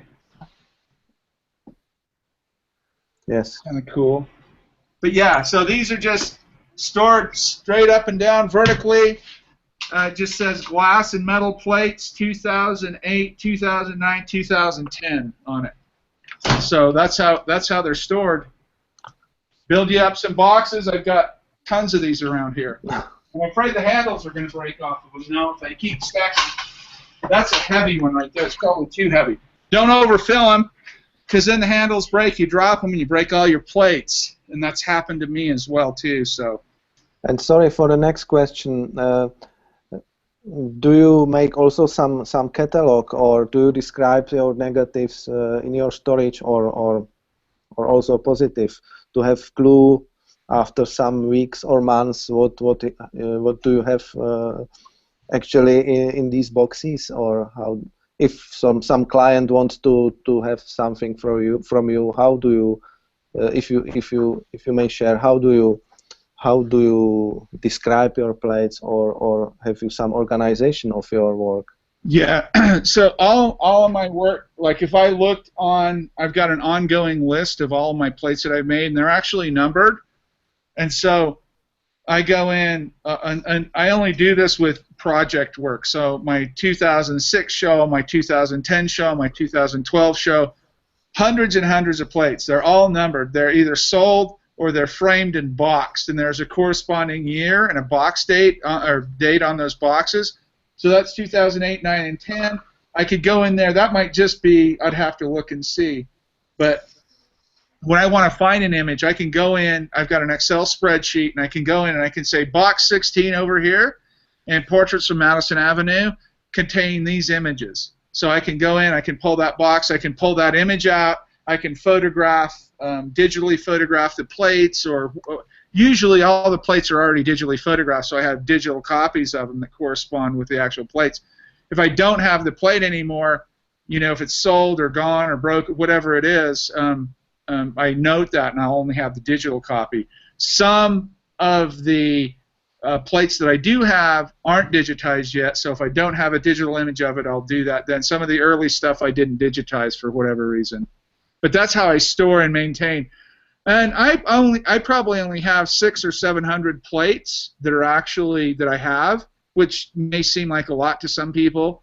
But I've made thousands and thousands, so I've either thrown away, broken, sold, given away, whatever, the rest of them. I do have most of my Portraits of Madison Avenue show here, although I did sell a lot of that in 2010.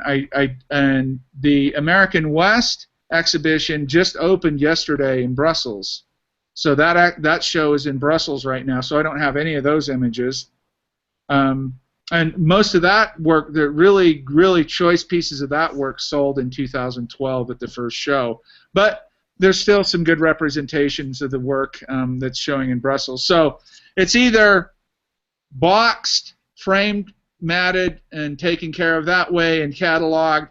It's either in these kind of holding boxes that I have. Either I'm still working with them, or I want to get access to them, or whatever.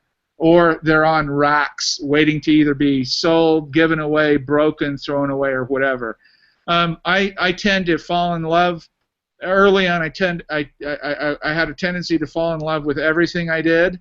Like, oh, I better keep that. That's not so great, but I better keep that. And now, like this last weekend, this workshop that I did, I kind of freaked some people out, because every plate that I did, I kind of break or wrap up and throw away or whatever. And they're like, why? You know, because, well, if you don't do that, you're going to end up with a circus around you. I mean, I've got a pretty big place, but my place isn't that big. You know what I'm saying? You just run out of space. So you've got to kind of edit as you go. And I have, you know, when I first started throwing stuff away, I kind of regretted some of it because I did make some mistakes. I shouldn't have thrown some things away that I later looked back and I wanted, but you know, it's not like digital. You're not going to wipe a hard drive out and everything's gone. So at least you have something. But storage is a big deal. I'm not going to lie. It's a big deal, and it's a constant problem. My advice is to stay on top of it. Like I said, edit your work. Only keep your best stuff. The stuff you want, frame it and mat it. Store it. It's a lot easier to store that way. It's almost like a built-in case now that you can now stack them in boxes and do that kind of thing. Not stack them, but stand them in boxes. You have more leverage that way. They're freestanding plates. Get a slotted box. Store them in a slotted box. Don't put any envelope. Don't put any plastic. Don't put anything around them. Never stack them. Those kinds of things, if you follow those general rules, pretty much you'll have a manageable time. I'm not saying I'm perfect, because I do. Sometimes it feels unmanageable to me as well, especially like if I go through a big project and I have tons of stuff that I haven't had time to live with or decide if I wanted to keep or not, and stuff starts stacking up, and it gets a little obnoxious at times. I remember right before that 2012 show, I had more plates than I was like flipping out, going crazy about what to do with a lot of them. So be hard on yourself. Be hard on yourself. Throw a lot of stuff away or wipe a lot of stuff. At the end of the day, you'll probably thank yourself. I have two questions, Quinn. Please. Oh, I'm sorry. Go ahead. I'll let you go. I've been talking. No, go ahead. Oh, okay. I thought somebody else had a question. I'm sorry. So I have two questions. One is, you know that I live in a very cold area. Yeah. And it's been like 0 degrees for I don't even know how long anymore. And I'm mobile, so I take my dark box out and work. And I was able to do that in early December when it was getting up into the 40s, and I was doing okay with it. Is it possible to even do it in this kind of weather? I mean, barring I'm going to get frostbite, but I mean, it affects the chemicals, clearly affects the chemicals. Mm-hmm. Do you have any tips for working with collodion out like that, out in the field? Yeah, and I come from some pretty cold environments as well too, and I've made really nice images in very, very cold temperatures. And what I've learned is, number one, you need to understand what's happening, and then you can kind of mitigate or find potential, mitigate some of those problems or find potential solutions. And what's happening in the summertime? Let's compare summertime or hot weather with cold weather, or warm weather with cool weather, however you want to say it. Warm weather or hot weather, the molecular activity, everything down at that level is going 1,000 times fast. It happens 1,000 times faster because of the heat. Heat exacerbates action at the molecular level. Let's put it that way. You have the exact opposite happening on the cold end. Things slow down. They kind of pull back on you. And probably what you saw, and tell me if this is true or not, what you see in the cold weather, a lot of times you see a lot flatter image. You see, lacking. Let's just say the first noticeable thing is you can see you lack some contrast. That's because of the temperature of the developer. And remember, what does the iron do in the developer? Does anybody know what the iron does in the developer? Anybody answer that for me real quick, just to see? No? The iron, and we'll go through all these one day too. The iron reduces, well, let's take a step back. What you have on the plate is you have collodion and you have two salts that have been converted by silver nitrate into silver iodide and silver bromide. So you have two halogens there. So you have collodion and you have these two salts. When you pour the developer on, the developer has a carrier, distilled water. You have some kind of restrainer, glacial acidic acid, vinegar, something, sugar, something. You have alcohol for viscosity, and and glacial acetic acid. Sorry, I'm losing my track of my thought here. What's happening there is the iron acts as the restrainer is the acid. The viscosity is the alcohol, moves the solution over the plate quickly and evenly, and the iron is the reducer. The iron reduces the silver iodide and silver bromide into the pure metallic state of silver, just like your jewelry, right? So when the iron doesn't have its full, not working at maximum potential effectiveness or efficacy, if you will, which is generally in the 45 to 85 degree temperature range, Fahrenheit, so maybe 8 degrees Celsius to 30 degrees Celsius, somewhere in there, it doesn't reduce completely, fully, and quickly. And those weren't a cold temperature. That's one thing. That's one thing that it does. That does a whole bunch of other things. But to get to your question, the tips and tricks that I use, what I've done, and I still have the same cooler. I have a couple of them. But what I've done is I actually bring my cooler up into the 68 or 70 degree ambient temperature, 20, 21, 22 degrees Celsius temperature in my home. I open my cooler up and I let my developer, my silver, and my collodion definitely. I don't really care about the fix or the other ancillary things, but those three chemicals up to room temperature. Put them in the cooler, have them in the cooler, keep them in the cooler, and if you keep them in your car and occasionally run your heater and keep them somewhat out of the weather. Like, I know it's a hassle.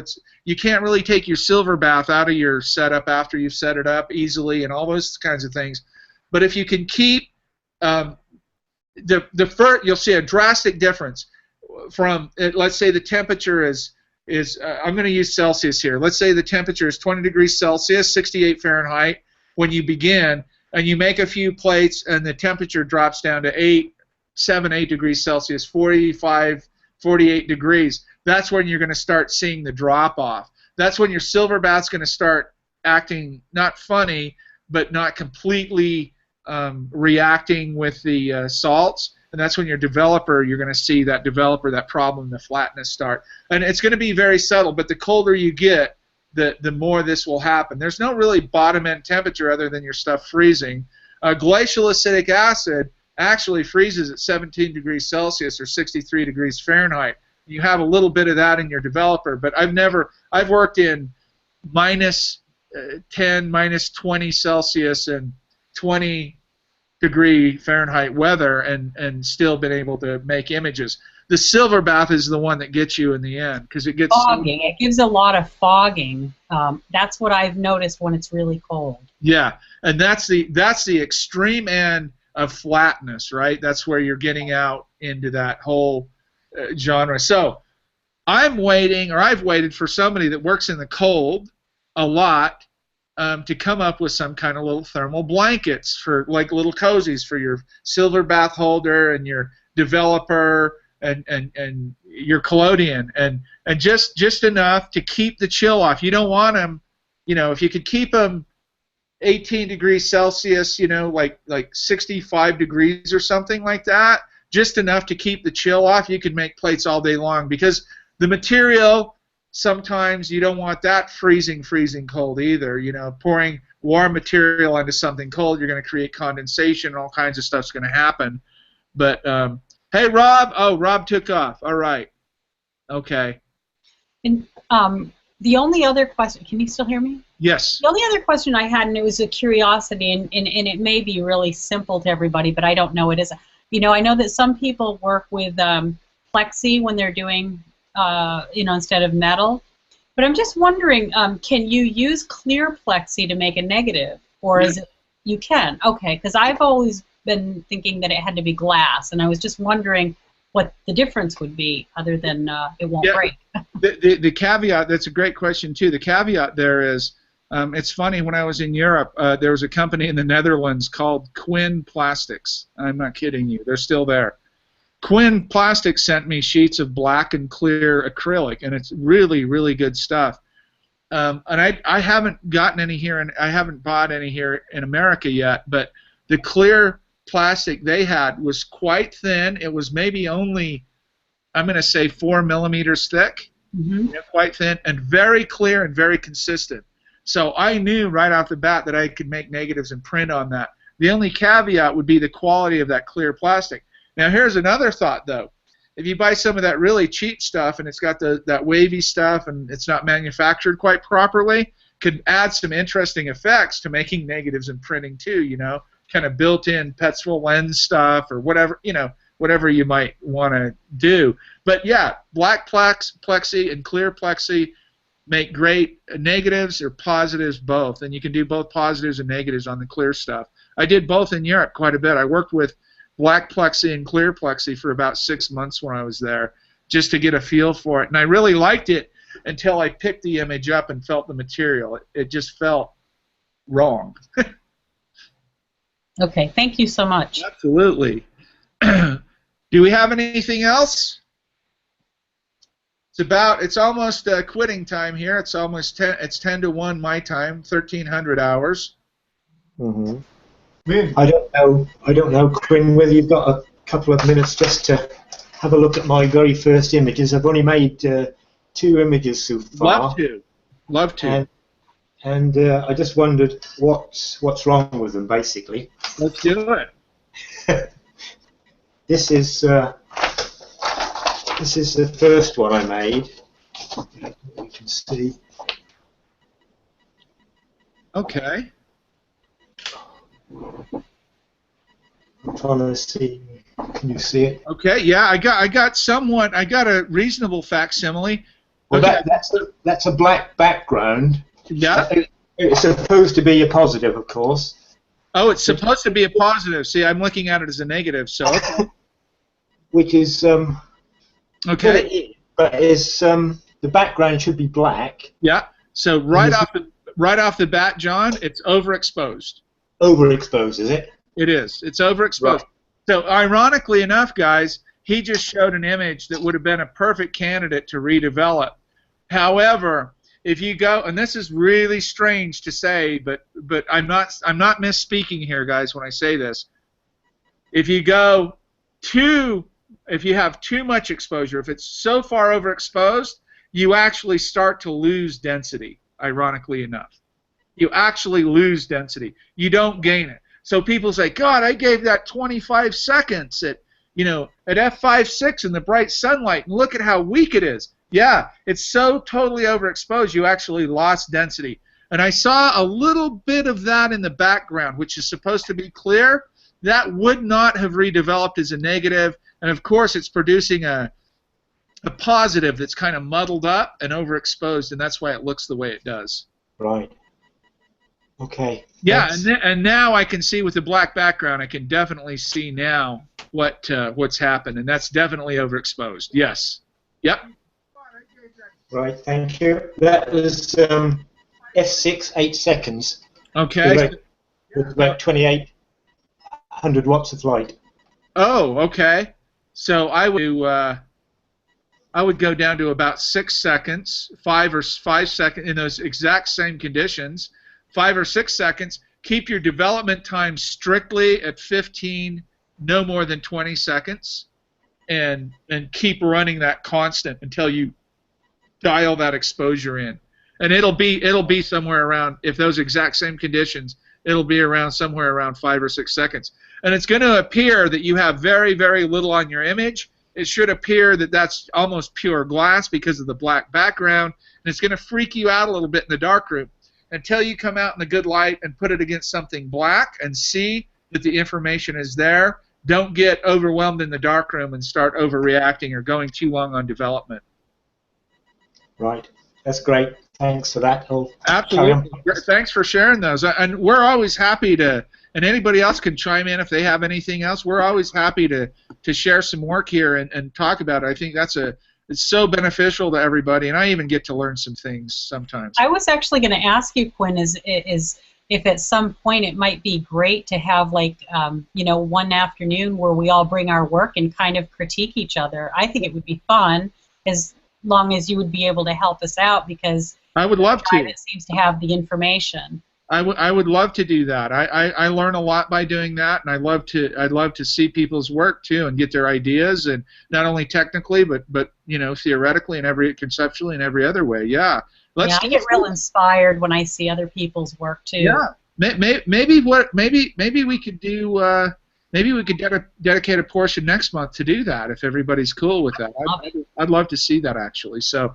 Make a few plates in between here and there. If you already have some, bring them along, and we'll. Might be good too if we scan some of them in ahead of time, so that we can all have like an area where we can view each other's work before we get there. Yeah, that would be nice. And there's also a feature on here where you can share your screen.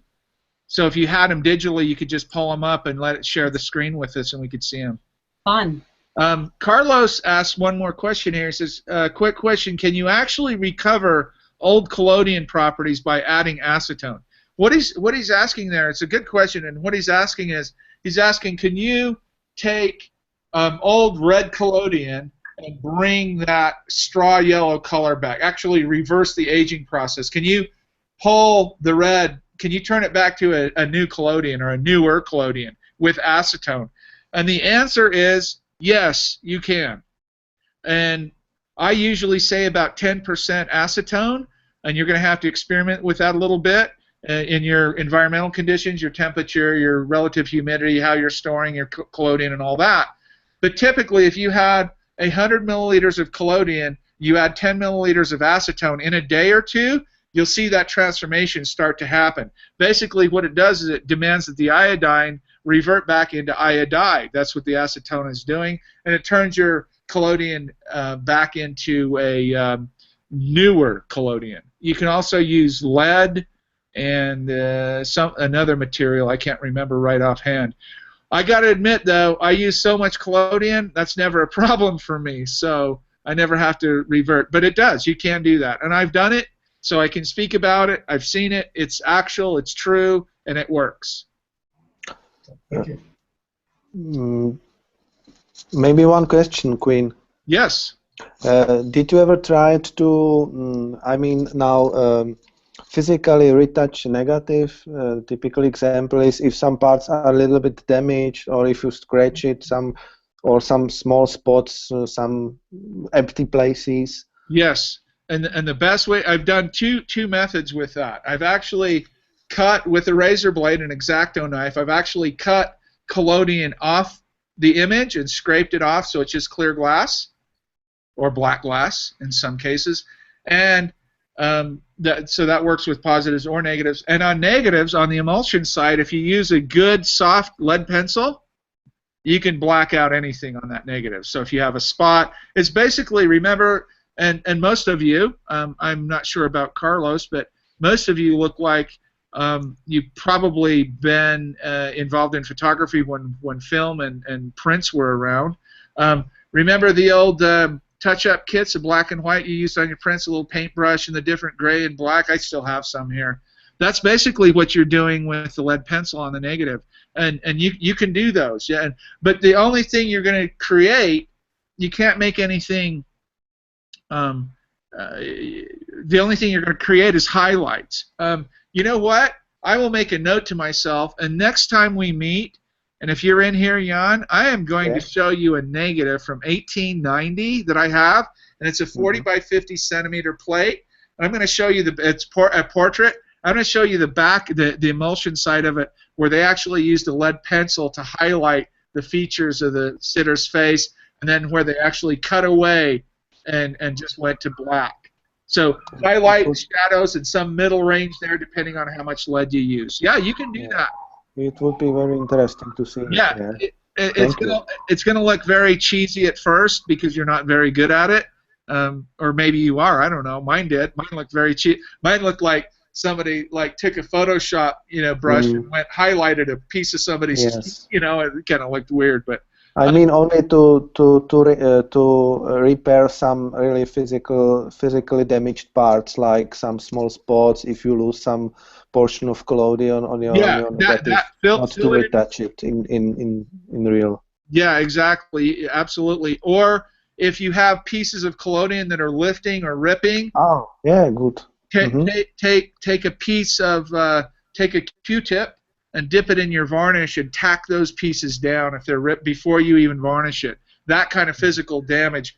Tack those edges down. They start lifting up, tack them down with a little bit of varnish, and you'll have before you varnish it, and you'll have that secured so the warm varnish won't get under that collodion and peel it up when you varnish it. So you can do, there's a physical aspect of taking care of the plate like that, and then there's kind of the touch-up where you're actually doing the aesthetic stuff, and that would be with the lead pencil or razor blade or whatever you might want to use, you know. Okay. Play with it and see. It's always fun. It's always fun to try. That's what we do. We try it, learn it, and then we share it if we can, or if it's any good. There's so many things that I've done over the years that I've never shared that I kind of wished I would have, and it's kind of funny to see people look what this, you know, and I say, oh my God, I did that so long ago. I should have shared that, and I never did. So this whole the whole shellac varnishing thing, when it came up, and everybody kind of ran, or a lot of people ran over to get the shellac, you know. I was shellacking varnish plates, you know, 10 years ago, and I just kind of fell out of love with it because it wasn't quite as glossy as I like them, and I don't know. I just the gum sanderac is a great varnish for me. So there's a lot of things that we just have to try, experiment with, and if we like them and they work, share them and see if anybody else wants them if we want to or not. I think sharing is caring, and so I like to try to share as much as I can. I do. You know, it's kind of funny. People think, you know, I spend a lot of time doing this, and it's tough to make a living, and so I do have to balance my time and energy with, you know, my income. So I can't just do everything all the time, but I try to do as much as I can, and I try to encourage. And that's really the basis of this. I know I'm pretty much leading these things right now, but I hopefully in the future everybody else, and maybe we have a whole show dedicated to somebody that's done, you know, a bunch of work and they want to share it, or some technical aspect, or break it up, because I'm the first guy to stand in line and watch and listen and learn from people. I mean, that's, you know, I have to put a lot of where I'm at based on watching and learning from other people, and even new people I learn a lot from. I hope I don't have an ego so big that I think I know everything. That would be a terrible thing to have, because I surely don't know everything, believe me. I know enough to be dangerous, and I know enough to share some things once in a while, but I would like that reciprocated, because I'm still learning too, you know? I mean, we're all learning, and we all need each other to help, and nobody's up here and someone else is down here. I'm not into that stuff, not at all. So we want to just share and try things, and if you try something and it doesn't work, share that too. Let's save somebody else a heartache and headache of going through that. Or you come up with a great idea to keep your chemicals warm. I've thought about that a lot, and you know. I just came up with one. Oh, did you? Share it. I think, you know those rice bags you make when you have sore muscles and you throw them in the microwave?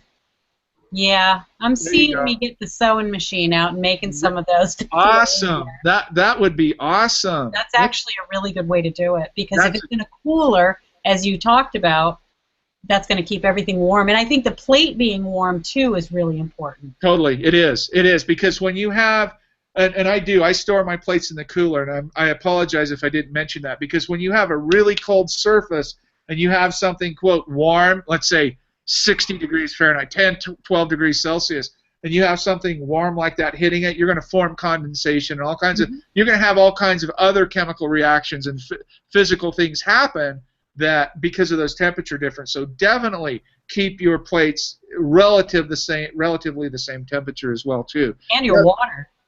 That's a great idea. Absolutely, absolutely. Those are really good ideas.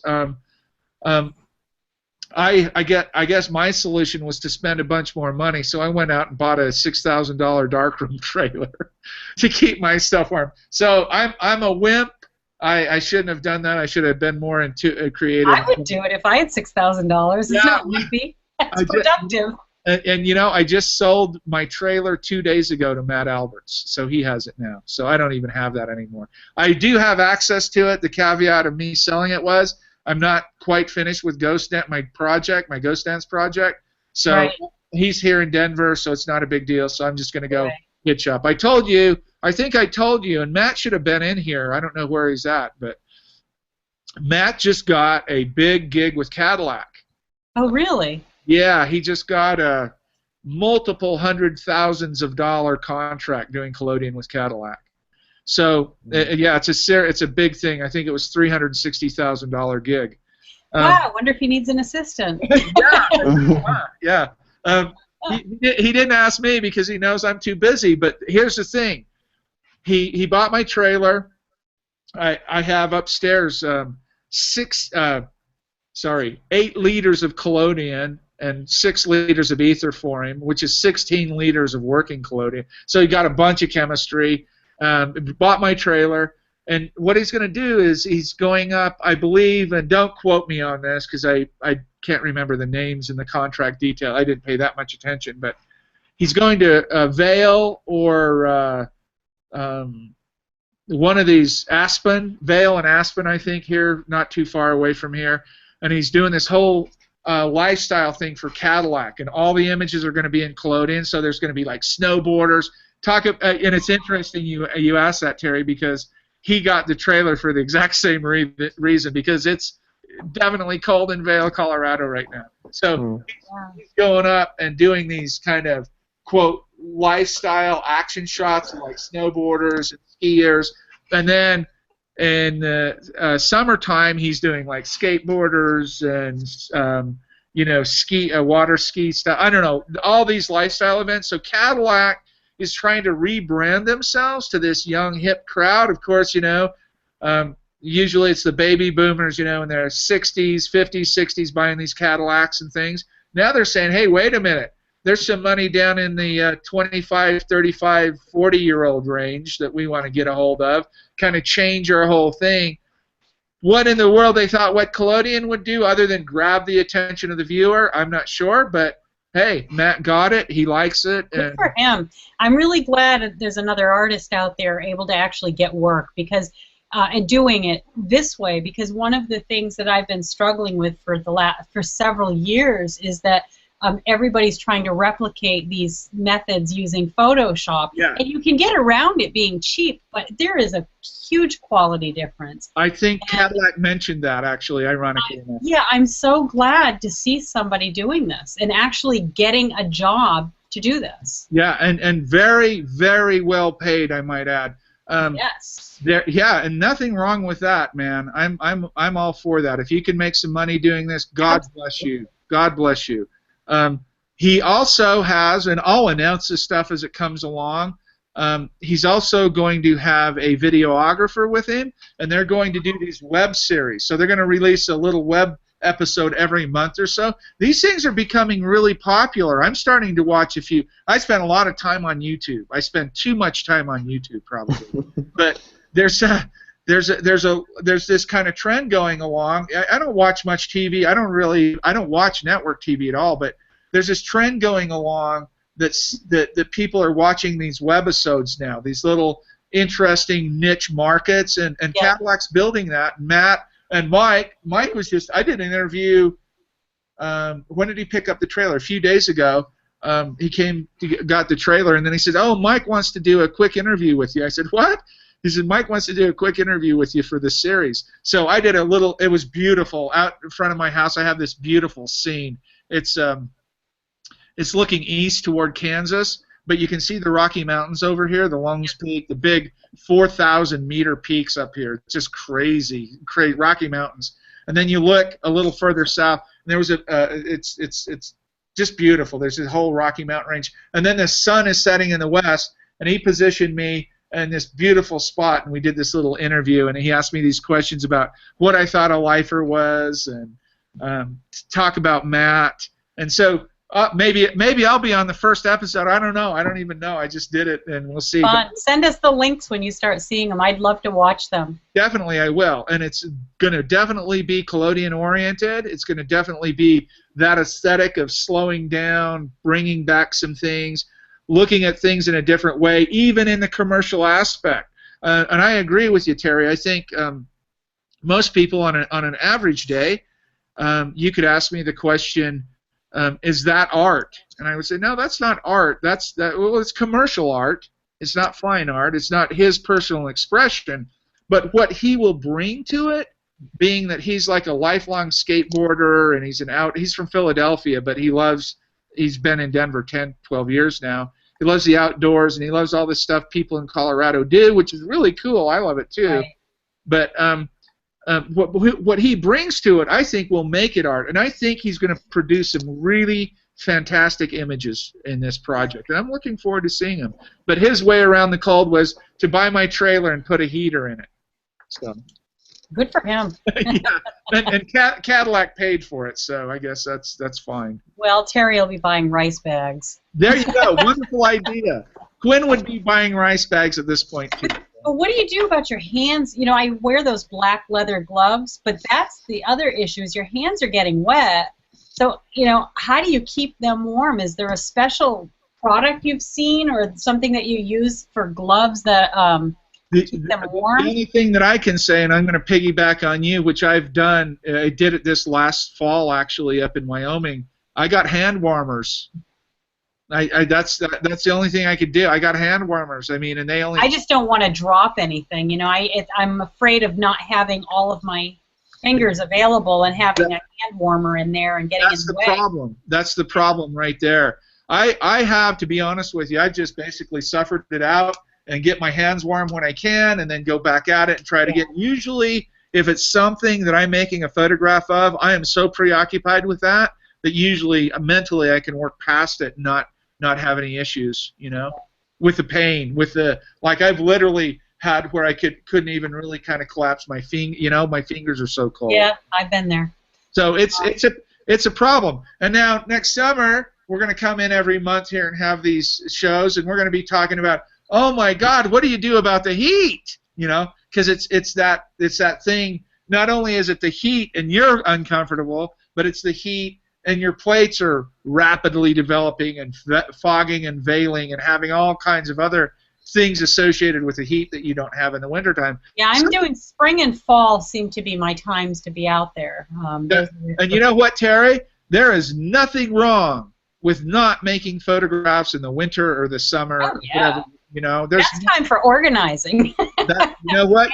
You'd be following the old boys in the 19th century. Well, true. You do that in the winter, and then you do your, you know, put your varnishes on, and that's what I'm spending my time doing is trying to master varnishing if I can. You can. But the winter is great, and the is. summer is great for those kinds of things. And if you guys want a great read, I was going to you can Google it. Google Bill J. Bill, and his last name is Jay. He's dead now, but he just died in the last few years. He's got a book, PDF. It's free. Just download it. It's called The Dangers in the Darkroom. It's the stories from the 19th century. It is such a wonderful read. You'll just love it. It's so. I would love that. Yeah. It's so amazing. Just Google it. You'll find it. In fact, I included a lot of it in my iBook online. My Chemical Pictures iBook, because it's just so cool. I mean, you learn so much from it, and they talk about all these problems. You know, I often wonder how history is going to view us, and I know they'll have something to say about us. We're in the middle of this kind of movement right now. We're you know, photography is changing, fundamentally changing. I just saw an article the other day that said something like. What photography looks like in the coming years, or something like, or 10 images that shows you what photography looks like in the next decade or something. Yeah. I was so disheartened. I mean, that's why I changed my title. I think I told you last month I won't call myself a photographer. I refer to myself as a photographic artist at this point because it's very, very different. There you go. And I think this is probably the time we start making that distinction. Yes. Just again for the people not conflating these ideas and not getting mixed up about what this is and what that is. I think there's a lot of value, and it's very important, and there's a lot of value in knowing how we produce our images. That's important. That's not just, and that's just that. No, that's important to our work. It's part of our work. In fact, and sometimes, in some cases, I would argue that is the art, not the process, but the interaction between another human being you're photographing or the interaction with nature that you're photographing, some would say that is art. And I could probably even argue and defend that point quite well myself. But definitely that process supports and plays a part in our work. And so I think it's really important that we, as members in this collodion collective, if you will, that we create, design, and use our own vernacular, our own vocabulary, and teach and train others about that are in photography or digital image making or image making. I think it's important. It's not putting them down. It's not. No, it's not. But there's a category that needs to be checked. I mean, they're digitographers. They don't even make prints anymore. Pixelographers. Right. That's perfect. And photographers, we are still making prints or glass or plates or whatever. It's important. That's an important thing to distinguish and to hold up. I mean, there's just no way around that. And when people downplay that, oh, it doesn't matter what you. Yes, it does. Yeah. It does matter because someone made that choice to select that medium for a reason. It does matter, you know. And so we can't just brush these things over. And these words we use mean something. They do. It's just not matter. Maybe we can next time. Today, I think is not enough time to open such a topic like I have now in my mind, called collodion and business. Let's say. Yeah. It's very important for me because now, to be honest, I do it as a not job, as a not hobby.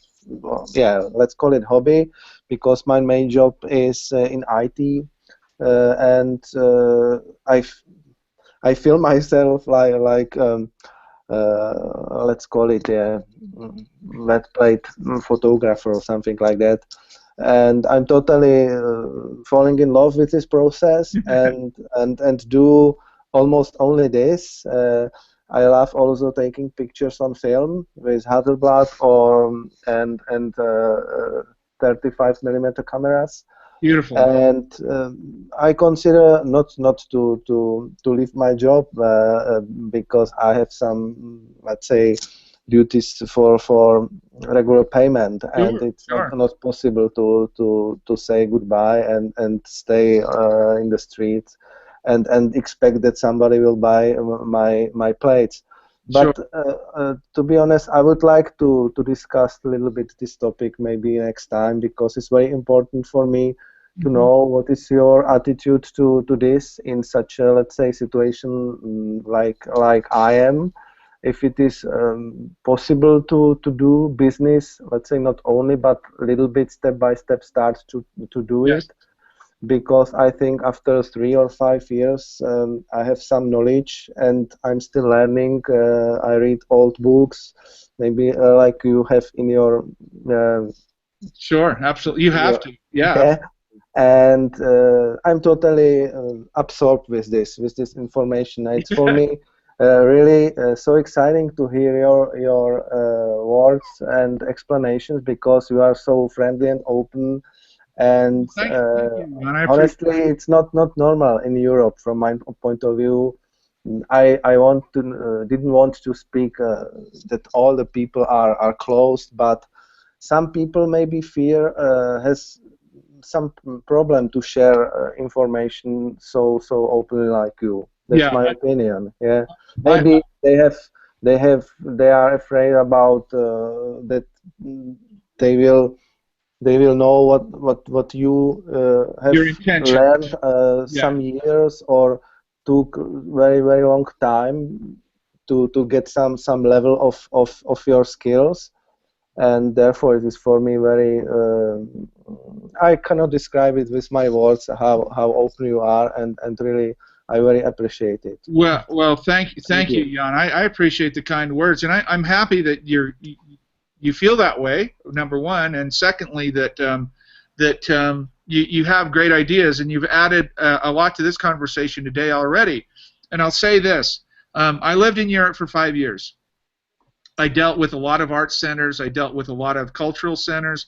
I dealt with a lot of galleries, and I totally and thoroughly agree with your point of view on the scene in Europe when it comes to teachers or instructors sharing information about a process or an idea or whatever like that they feel that's proprietary to them. Oftentimes, I taught all over Europe, east, west, everywhere, north, south, everywhere. And a lot of times, very often, I'd get European, various countries, but definitely happened in France a lot. They'd say, "Oh, you're so American." And at first I thought they were, criticizing me. I said, "What do you mean by that?" "Oh, you share all your knowledge just openly and you don't hold anything back. No one does that here. They'll always hold something back, so you can't really do what you're saying to do." And I, really? Well, I wouldn't call that a teacher then. I would call that a bullshit artist or something. I don't know. Yeah, well, not only that, but when they show their work, if you know they're holding something back, they're never going to truly express their art. There you go. Excellent. Another thing I wanted to say in this conversation is it doesn't matter how many years we've been learning this process. Quinn and I both have MFAs. I don't know who else does. That doesn't really apply here because we are still learning. It doesn't matter. It is if you choose to stop learning because you've received your top degree or everything, then you're done. But this is a field that there is never not a mistake and never a time to stop learning. And I learn from my students because I teach, and I learn a lot from my students, and I get re-inspired by my students. So I think a very good point, Sarah. I think if you're teaching and you don't learn anything, or you don't get excited about teaching, and you're not feeding as much as you're not consuming as much as you're giving, you shouldn't teach. Exactly. I think you should just go do something else, because if you're not still curious and invited, and what are you doing there? Oh, how did that? Oh, wow, I didn't know. If your ego is so inflated that if your ego is more important than the knowledge, I say get out of teaching. Absolutely. Because egos and knowledge they can't fit in the same room. We all have to let our guard down. We all have to say, "Hey, I screwed up. Oh, I don't know that." Absolutely. I don't know. A lot of people don't do that. But I wanted to encourage. Jan? What's his name? Jan. Jan. I'm sorry. I wanted to encourage you because you said that this is all new to you. You're just learning it over the last couple of years, and you still have a lot to learn. So do we. So we still have a ton to learn, and that's why these forums are great. And I loved your words by saying I'm falling in love with the process.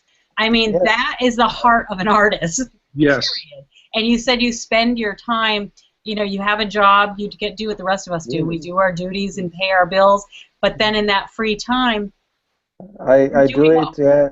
Love. After my work, during weekend, when my family isn't at home, it's time for me to start to do wet plates, and that's something what is stick with me. And if you have it in your mind during the day, and you have to think about it, how would you make the next picture, next couple of series of pictures you have in your mind? It's really something what is, let's say, what comes from inside, and I have no influence to stop it at the moment. And don't even try, just let it flow.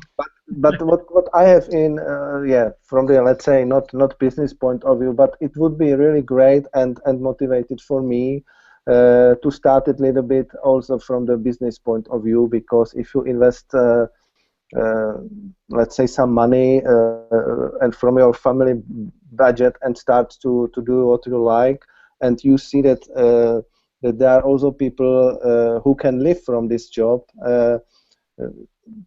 this is the reason why I'm thinking about to start it a little bit, but not to harm let's say my feeling on pictures, to see it like a business. Let it be like it, but if it is possible to sell something, it is motivating, some kind of motivation for me to do it, and I think it is normal, and it is nothing wrong. Very, very good. I'll jump on the back of that, and we'll close it up here, and we'll continue this next time. But I want to say this, Jan, and I think it's a great idea. And next time, and I didn't even talk about it this time. I did last month, but next month we'll definitely have this conversation. And that conversation will also consist of opportunities that I am now able to give everybody that wants to be involved. So everybody in the chat in here, the viewers we have watching, and you guys in the live video, everybody will know that China, where I just returned from, will have opportunities for Europeans, North and South Americans, and everyone around the world that wants and has the, there's some ability and some skill and some other things involved, but we will organize and participate in actual events where you can actually sell your work and actually get work, maybe even, or how do you say, commissioned, or who knows what can happen. What I saw in China is so exciting on that end that it actually inspires me to encourage people to think more in these terms now. Before I would have said, it's tough, you're probably not going to really find, every once in a while I get some interesting offers. But with this connection that we have now in China, it's gonna do amazing things in that component. We always talk about how wonderful people's images are or not, or always talking about the technical, but we seem to think this money or selling work is taboo. And it can be in some cases. It can be really uncomfortable and really strange to talk about money. It's like sex and religion and politics. A lot of times you just don't want to go there with it because it's not the appropriate audience or demographic. But I feel very confident that people that get involved with this community, and I mean this community by this community that we're building right now, right here, down the road, that's working in collodion, down the road we'll have numerous opportunities every year to show, to be involved with, and to sell work in Asia. I can almost guarantee that. And in fact, what we're working on right now, I will guarantee that. And then there's also the local shows. Like I encouraged. I didn't have a lot of say. I mean, I juried the show. Terry's in the show, and I don't know if anyone else in here is or not. But I just juried a show at the University of Northern Colorado that I wanted everyone to put work in for and to get involved with. That's a little different thing. There's a little different motive here. But then I'm not really super inspired that work will sell here or anything like that. But I'm super excited about Asia. There's a growing middle class. There's disposable income. It's just everything's in place. They love this process. They love Western ideas and concepts because they're so different than theirs. I think I said this last time. I made 4 plates in China. 2 of them were still lifes, and 1 was the fisherman's jacket. And both of those fisherman jacket plates sold. And I made them there. There's nothing, it's those kinds of things that not encourage me because of money, but encourages me because there's a potential audience that can fund and help people that want to work in this in a more serious capacity to do that. Right. I guess that's what I'm saying. So stay tuned. Okay. It's been great, Quinn. Thanks for your time, because I know that you're not making oodles of money as an artist. I know how that is, and I know we all got to find a way. But I really personally appreciate that you're willing to do this on your own time, because I know it costs a lot of money to take these workshops and such, and this has been really helpful for me. I mean, I'm really growing because of your book, because of our conversations, and because of the network of people that you've set up. We're kind of learning from each other, and they're good. Everybody I've met has been so great. We just kind of feed off of each other. Yeah, and that thank you, Terry. That's wonderful, and I appreciate your presence and your voice in this conversation. It's very important that we have that, and I appreciate that. And you're right. I don't, I'm not retiring anytime soon. Let's put it that way. Yeah, there's not a whole lot of money. I have my good days and my bad days, but I appreciate everyone like you guys, everyone that's purchased my books, everyone that's attended my workshops. Miss Ridgway right there. Unfortunately, no one else has yet, but that may change. Yet. Yes. Yeah, I'm exactly. waiting when you are again come to Europe. I will definitely try to find some time to go somewhere. I'm waiting for a Barcelona invitation, but we'll see if that happens or not. And I also have China on the hook now too, and I'm kind of looking, to China because of this. And what I'm talking about is so much more viable for me to be there and have a presence and connect North and South Americans and Europeans with that community. That's where we need to be connected, and they need to be connected with us. That'll open up all kinds of avenues and venues.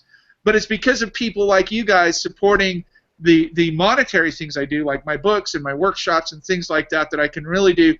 The reason I do these things are for me and for you and for all of us to continue on and try to push. I have certain views and visions in my head, and I know what this process can do.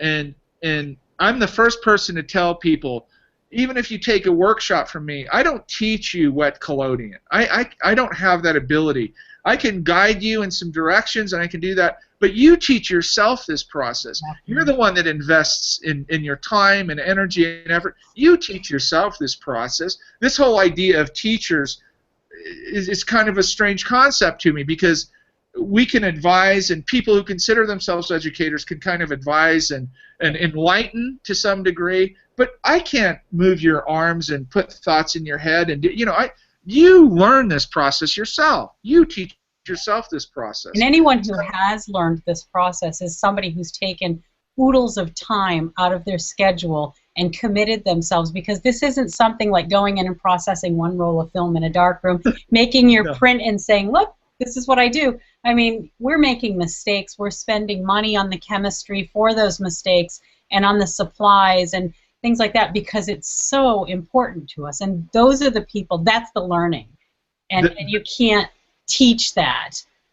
Yeah, I totally agree with that. And people ask me, I just did an interview with Blur magazine. In fact, I'm not even finished with it yet. And there's some I hope they don't watch this, but there's some very odd questions in that interview. But I think often about, when I get interviewed or somebody asks me questions concerning these things, I think what's lacking in the world today, if somebody asks me, what do you think the solution to the world's problems are? It's really easy for me. Charles Bukowski, the famous American poet, said, find what you love and let it kill you. And if you're preoccupied or obsessed with something like this, and I think if we all had a blood test here, we'd all come back with this collodion gene, right? There's something about people that come and gather on their own time on a Saturday morning or evening all over the world to talk about this kind of stuff and to listen to people's ideas, and technically and conceptually and every other way. There's something about that passion that's extremely exciting to me. I love passionate people. I love people who see something they want and they consume everything they can get their hands on, and it's still not enough. They still want more. They still want to go. That's what drives me. Like a sponge. Right. Money, fame, all these things that people chase after, I guess they're okay, but there's nothing that will replace that passion and that love and that obsession with something that feels a part of you that if I had words to tell you what part of me this feels, I wouldn't need to do it, right? So exactly. I don't know what part of that feels, but it does. It does something. Yeah. So thank you guys. I'm gonna cut this off. I've had my geek glasses on for a while now. I can't really see without them, or this close anyway. I appreciate every one of you. Thanks a lot. Thank you so much. It's been nice meeting everybody. Yeah, thank you. Come back next month. I'll try to put a little more agenda-driven thing together. Yeah. The business, the art, the technical. I'll try to throw out ideas through the month. If you want to do so, email me. Get a hold of me.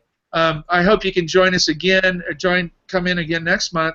We'll do the same thing, and we'll kind of focus it. I can share some things that I've been through with galleries in Europe and America, things that I've sold, things that the deals that I've had, and the attitude toward things, the commercial aspect. I can throw some out, and you guys can share your stories. We can talk a little more about China, maybe what I could do is organize someone from China to be in one of these chats, but just like we had the Singapore person come in and it was 1:30 in the morning. I know, I get it, I get all that. So, but we'll do what we can. Thank you so much for coming. I hope to see you all Thank next you time. again. Thank you so much. Bye-bye. Bye. See you. Bye. I love you.